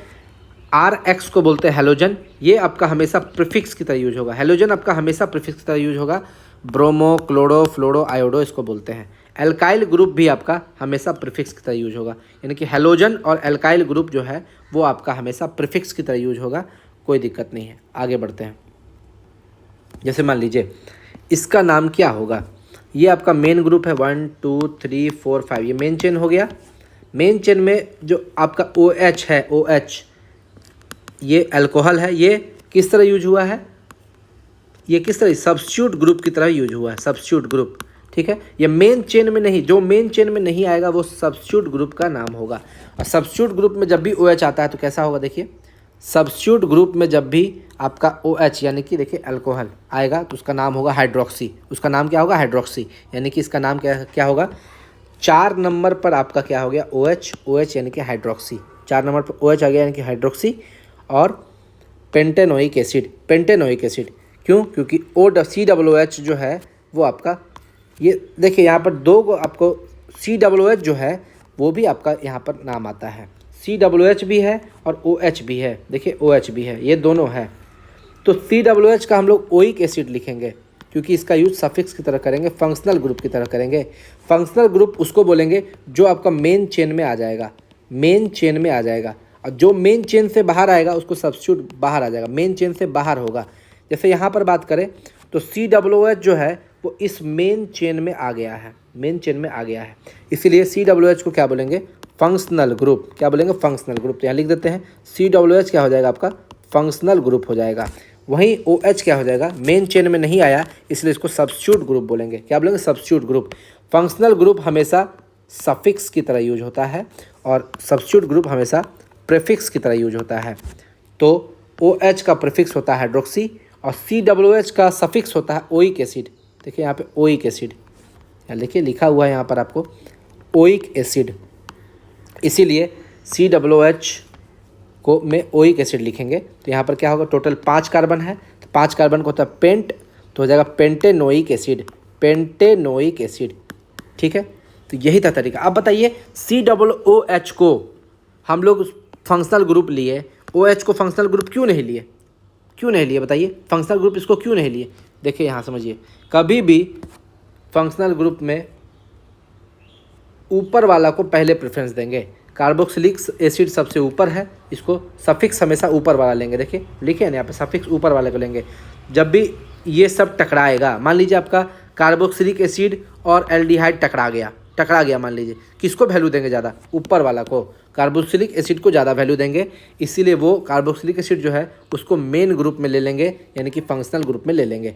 इसलिए ज़्यादातर कार्बोक्सिलिक एसिड जो है वो आपका फंक्शनल ग्रुप में ही आएगा, ठीक है।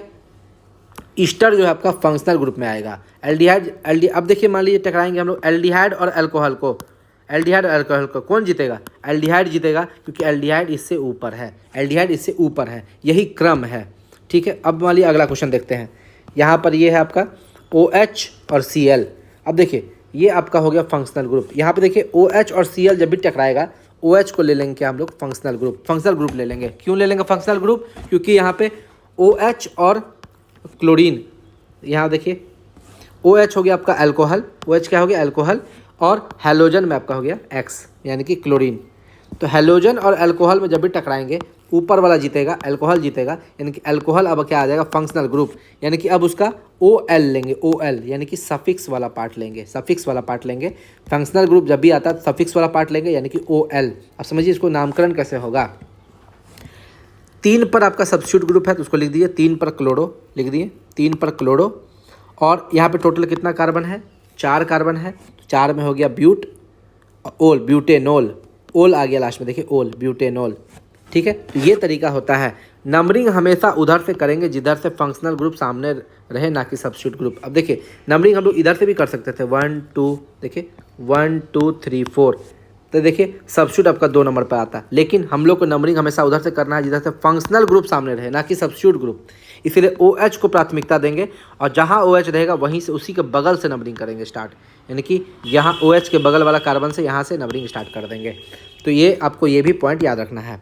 नोमेनक्लेचर का यही तरीका है याद रखिए ये नोमेनक्लेचर आपका बीएसएससी के एग्जाम में नहीं पूछता है। अगर आप बीएसएससी का एग्जाम दे रहे हैं तो इसको स्किप कर सकते हैं, छोड़ सकते हैं।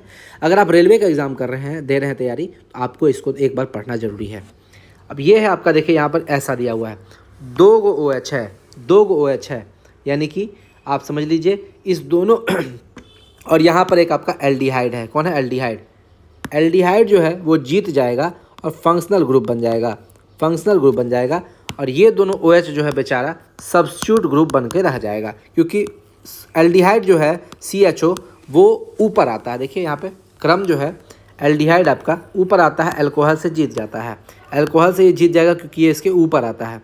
ठीक है, इसलिए एल्डिहाइड जो है वो फंक्शनल ग्रुप में आ जाएगा और अल्कोहल जो है वो सब्स्टिट्यूट ग्रुप में आ जाएगा। इसलिए यहाँ पर अल्कोहल को हाइड्रोक्सी लिखेंगे और एल्डिहाइड को आइल लिखेंगे, YLE आइल लिखेंगे। अब यहाँ देखिए इस क्वेश्चन को बनाते हैं। देखिए इसको सबसे लंबा चेन बना लेंगे। सबसे लंबा चेन इधर से स्टार्ट होगा, 1 2 3 4 5 6 7। ठीक है, अब यहाँ पर 4 नंबर पर OH है और 6 नंबर पर OH है। 4 पर OH है और 6 पर OH है, यानी कि 4 और 6 पर 2 गो हाइड्रोक्सी ग्रुप है, यानी कि डाईहाइड्रोक्सी। 4 और 6 में आपका क्या हो गया? डाईहाइड्रोक्सी हो गया। और 7 को क्या बोलते हैं? हेप्ट। 7 को क्या बोलते हैं? हेप्ट, यानी कि हेप्टेनल। एल्डिहाइड को अल बोलते हैं, AL अल। ठीक है, अल, तो हेप्टेनल, AL अल। ठीक है, उसी तरह इस चेन का बात करें तो यहाँ OH बेचारा अकेले है तो अकेले जीत जाएगा, तो ये फंक्शनल ग्रुप ही होगा। 1 2 3 4 5 6। ठीक है, यहाँ पर डबल बॉन्ड है, आपको लिखना पड़ेगा क्या? ये टोटल कार्बन 6 है तो 6 को लिखेंगे हेक्स, हेक्स। 3 पर आपका डबल बॉन्ड है तो लिख देंगे 3 पर इन, और 1 पर आपका क्या है? ओल। 1 पर क्या है? ओल, ओल यानी कि अल्कोहल। ठीक है, अल्कोहल। तो ये हो गया आपका तरीका। अब देखिए अल्कोहल को थोड़ा सा पढ़ लेते हैं। हम लोग को अल्कोहल और कार्बोक्सिलिक एसिड काफ़ी डिटेल से पढ़ना है, तो इसको थोड़ा समझ लेते हैं। अल्कोहल, अल्कोहल का फार्मूला होता है CnH2n+2 2n+1OH। ये फार्मूला आपको याद रखना है। और अल्कोहल में आपको कॉमन नेम भी पढ़ना है और आपको यूपेक नेम भी पढ़ना है। तो कॉमन नेम और यूपेक नेम आपको थोड़ा सा पढ़ना है, ध्यान देना है, जो एग्जाम में पूछता है। जैसे CH3OH, N की जगह 1 रख दिए, N की जगह 1 रख दिए तो क्या हो जाएगा? CH3OH, पहला मेंबर, अल्कोहल का पहला मेंबर। मीथेनॉल, इसको बोलेंगे मीथेनॉल, और ये यूपेक नाम है। और यही अगर मीथेनॉल को मिथाइल अल्कोहल लिख देंगे तो ये कॉमन नेम हो जाएगा। एग्ज़ाम में आपसे यूपेक नेम भी पूछ सकता है, कॉमन नेम भी पूछ सकता है, आपको याद रखना है। जैसे इसका फार्मूला CH3OH, अगर N की जगह 2 डाल दिए तो क्या हो जाएगा? CH3CH2OH, यानी कि C2H5OH, और ये हो जाएगा इथेनॉल, क्योंकि कार्बन कितना हो गया? 2, तो 2 में ईथ बोलते हैं, इथेनॉल। और इसी को अगर कॉमन नेम में लिखेंगे तो इथाइल अल्कोहल। C3H7OH, तीसरा मेंबर, तो 3 में होता है मीथ ईथ प्रोपेनॉल। ये प्रोपेनॉल यूपेक नेम हो गया, लेकिन इसी को अगर हम लोग कॉमन नेम में लिखेंगे प्रोपाइल अल्कोहल। ठीक है, अब समझिएगा। अब यहाँ पर देखिएगा, इस जो प्रोपेनॉल है यहाँ पर कभी कभी आपसे दे देता है एन प्रोपेनॉल किसको बोलेंगे, आइसोप्रोपेनॉल किसको बोलेंगे। तो देखिए यहाँ पर ये लंबा चेन है, सीधा चेन है, CH3CH2CH2OH, ये सीधा चेन है। सीधा चेन को एन बोलते हैं, नॉर्मल, एन का मतलब नॉर्मल, सीधा चेन है, यानी कि आपका जो ये जो प्रोपाइल अल्कोहल है ये सीधा जा रहा है, यानी कि एन प्रोपाइल अल्कोहल। ठीक है, ये इसका कॉमन नेम है। और अगर इसका बात करें यूपेक नेम, तो 1 नंबर पर आपका है क्या है, अल्कोहल, इसलिए प्रोपेन 1 ओल इसका यूपेक नोमेनक्लेचर हो जाएगा। प्रोपेनॉल तो है ही प्रोपेनॉल, लेकिन यहाँ पर बीच में 1 डाल देंगे क्योंकि 1 नंबर पर OH है। ऐसा तो हो सकता है OH 2 नंबर पर आ जाए, तो यहाँ देखिए जब OH 2 नंबर पर आ जाएगा इसका नाम कॉमन नेम चेंज हो जाएगा। कॉमन नेम क्या हो जाएगा, आइसोप्रोपाइल अल्कोहल। 2 नंबर पर आ गया तो इसको आइसोप्रोपाइल अल्कोहल बोल देंगे, आइसोप्रोपाइल अल्कोहल। उसी तरह C4H9OH ब्यूटेनॉल है, इसी को ब्यूटाइल अल्कोहल भी बोलते हैं, याद रखिएगा। इस ब्यूटाइल अल्कोहल को 4 तरीके से मतलब लिख सकते हैं। अगर ये सीधा लिख दिए इसको बोलेंगे एन ब्यूटाइल अल्कोहल, यानी कि अल्कोहल जो आपका 1 नंबर पर है, 1 नंबर पर अल्कोहल है। अगर अल्कोहल 2 नंबर पर आ जाए तो इसको क्या बोल देंगे, देखिए 2 नंबर पर तो आया, लेकिन जिस कार्बन से ये अटैच है वो कार्बन 2 कार्बन से जुड़ा हुआ है, वो कार्बन 2 कार्बन से जुड़ा हुआ है। सेकेंडरी ब्यूटाइल अल्कोहल इसको बोलते हैं, सेकेंडरी ब्यूटाइल अल्कोहल इसको बोलते हैं। ठीक है, ब्यूट टू ऑल। उस तरह यहाँ पर अगर ये 3 कार्बन से जुड़ गया तो इसको टर्ट ब्यूटाइल अल्कोहल बोल देंगे, ठीक है। और ये आपका इसका ये सब आपका जनरली एग्जाम में नहीं पूछता है, लेकिन आपसे कभी कभी एग्जाम में दे देता है। एन किसको बोलेंगे, आइसो किसको बोलेंगे, ठीक है, आइसो किसको बोलेंगे। देखिए आइसो को समझिएगा, आइसो में कभी भी ये वाला पार्ट लगा रहेगा, ये वाला पार्ट आपका लगा रहेगा, CH3 CH CH3 ये वाला पार्ट आइसो में लगा रहेगा। और टर्ट आपका आ गया, टर्ट मतलब ये वाला पार्ट, ये कि आपका कार्बन कार्बन कार्बन कार्बन और खाली हुआ, यानी कि ये वाला पार्ट जहाँ भी आएगा ये आपका टर्ट कहलाएगा, टर्ट कहलाएगा, ठीक है। और यहाँ पे अगर देखिए बेंजीन, ये आपको ऐसे करके जो दिखाते हैं ये बेंजीन होता है। बेंजीन के ऊपर अगर अल्कोहल है तो उसको फिनोल बोलते हैं, बेंजीन के ऊपर अगर अल्कोहल है तो उसको फिनोल बोलते हैं। तो ये भी आप याद रखिएगा, फिनोल किसको बोलते हैं। अब ये सारा चीज़ देखिए, ये सारा चीज़ आपको पढ़ाने का कोई मतलब ही नहीं बनता है, लेकिन आप लोग ध्यान रखिएगा कि एन किसको बोलते हैं, आइसो किसको बोलते हैं, नियो किसको बोलते हैं, ठीक है, टर्ट किसको बोलते हैं। तो ये भी आप याद रखिएगा। आइसो किसको बोलेंगे, जब कार्बन ऐसा रहे तो इसको आइसो बोलेंगे। 3 कार्बन 1 खाली, यहाँ पर अगर अल्कोहल लग गया तो आपको इसको आइसो बोल देंगे। 4 कार्बन है तो इसको नियो बोल देंगे। और 4 कार्बन है, यहाँ तक कि 5 कार्बन है तो नियो बोल देंगे। और यहाँ 4 कार्बन है इसको टर्ट बोल देंगे। और इसमें टर्ट पॉसिबल नहीं है पेंटेनॉल में। आगे आते हैं, कार्बोक्सिलिक एसिड का बात करते हैं। फिर वही चीज़ है, देखिए ये सब चीज़ पढ़ने का उतना मतलब नहीं है, एग्जाम में नहीं पूछता है, जो पूछता है वही हम आपको बता रहे हैं। कार्बोक्सिलिक एसिड का जानते हैं, इसका फार्मूला क्या होता है, CnH2n+1 COOH, ये इसका फार्मूला होता है। इसका यूपेक नेम और कॉमन नेम आपको याद रखना है, यूपेक नेम और कॉमन नेम आपको याद रखना है, ठीक है। जैसे HCOOH जो होता है ये आपका, इसको बोलते हैं मिथेनोइक एसिड, यानी कि N की जगह 0 रख दिए, N की जगह 0 रख दिए, N की जगह 0 रखेंगे तो उसको मिथेनोइक बोलेंगे, क्योंकि यहाँ पे देखिए 0 रख देंगे तो भी यहाँ पे 1 कार्बन रहेगा ही रहेगा, ठीक है। तो HCOOH, यहाँ पे H बचेगा, यहाँ COOH, HCOOH को बोलेंगे मिथेनोइक एसिड, ये यूपेक नेम है। और फॉर्मिक एसिड ये कॉमन नेम है, याद रखिएगा, यूपेक नेम और कॉमन नेम आपको याद रखना है। उसके बाद CH3COOH, C2H5COOH, C3H7, C4H9, C5H11, ये सारा क्वेश्चन आपसे पूछता है एग्जाम में। अगर CH3COOH है, इसी को हम लोग बोलते हैं इथेनोइक एसिड, या इसी को C2H5OH भी बोल देते हैं। क्या बोलते हैं इसको, C2H5OH, ठीक है। और इसी को एसिटिक एसिड बोल देते हैं कॉमन नेम में, जो आपका सिरका में पाया जाएगा। सिरका किस में पाया जाएगा, सिरका में, विनेगर में, सिरका में आपका ये एसिटिक एसिड पाया जाता है, ठीक है। फॉर्मिक एसिड आपको चींटी में पाया जाता है, चींटी, मधुमक्खी का डंक में आपका यही फॉर्मिक एसिड पाया जाएगा। मधुमक्खी का डंक में आपका यही लिख देते हैं यहाँ पे, चींटी में पाया जाएगा, चींटी। और मधुमक्खी का डंक में, मधुमक्खी का डंक में आपका यही पाया जाएगा, डंक में, ठीक है। उसका एसिटिक एसिड आपको कहाँ पाया जाएगा, सिरका में, विनेगर में, सिरका यानी कि विनेगर में पाया जाएगा, विनेगर में पाया जाएगा, ठीक। उसके बाद C2H5COOH, इसको बोलते हैं प्रोपेनाइक एसिड। 3, ठीक है, कितना कार्बन हो गया, देखिए 2 यहाँ पर कार्बन और 1 यहाँ कार्बन, तो 3 कार्बन हो गया, तो 3 को प्रोप बोलते हैं। 2 और 1 3 कार्बन, तो 3 को प्रोप बोलते हैं। तो और इसका प्रोपायोनिक एसिड हो जाएगा कॉमन नेम, C3H7COOH, इसको बोलते हैं ब्यूटेनोइक एसिड या ब्यूटायरिक एसिड। और ये मक्खन में होता है ना, कहाँ होता है, मक्खन में ना, ठीक है, देख लीजिएगा आप लोग कहाँ पर होता है।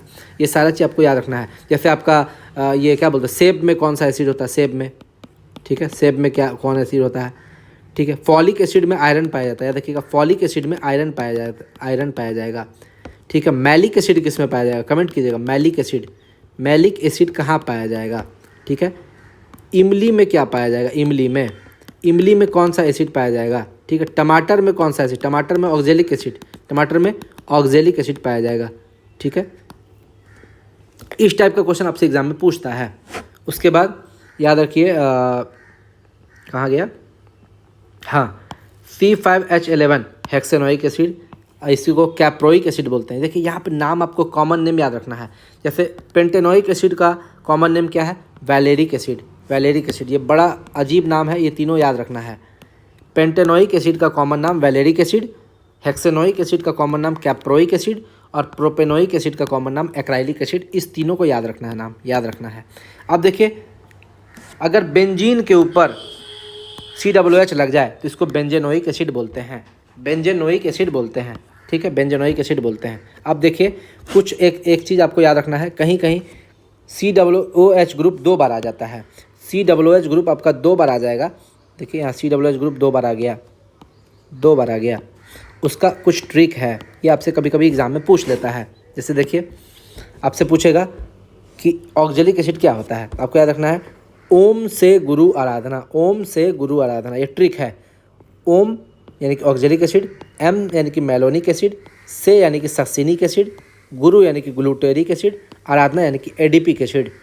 तो सबसे पहले जो ऑक्जेलिक एसिड होगा यानी कि इसमें 2 कार्बोक्सिलिक ग्रुप लगा रहेगा, ठीक है, यानी कि COOH फिर COOH, तो ये हो गया ऑक्जेलिक एसिड। उसके बाद CH2 बढ़ता जाएगा सब में, एक CH2 बढ़ जाएगा मेलोनिक एसिड में, 2 CH2 बढ़ जाएगा सक्सिनिक एसिड में, ठीक है, फिर एक CH2 और बढ़ जाएगा, 3 CH2 बढ़ जाएगा ग्लूटेरिक एसिड में, 4 CH2 बढ़ जाएगा एडिपिक एसिड में। तो ये ट्रिक है, लगातार से आप याद रख लीजिएगा। सबसे पहले 2 COOH से स्टार्ट कीजिएगा, फिर CH2 बीच में घुसाते जाइएगा। तो ये ट्रिक है आपका जिसमें 2 कार्बोक्सिलिक ग्रुप लगा रहे। ओम से गुरु आराधना, ये इसका ट्रिक है। तो यही था आपका आज का वीडियो। और जो भी अगर क्या बोलते हैं कार्बन एंड इट्स कंपाउंड से रिलेटेड कोई और भी कुछ एक्स्ट्रा फैक्ट्स होगा तो वो मैं आपको अगले वीडियो में, या फिर न्यूमेरिकल्स या फिर MCQ, साइंस का MCQ कराएंगे, तो उस MCQ में आपसे जितना भी कार्बन और केमिस्ट्री का जो टॉपिक बच गया है, जो चीज़ फैक्ट्स रह गया है, उसको कंप्लीट करवा देंगे, ठीक है। तो चलिए यहीं तक था मेरा आज का वीडियो। और कैसा लगा आपको मेरा वीडियो? अगर आपको मेरा वीडियो अच्छा लगा हो तो मेरे चैनल को लाइक शेयर और सब्सक्राइब कीजिएगा।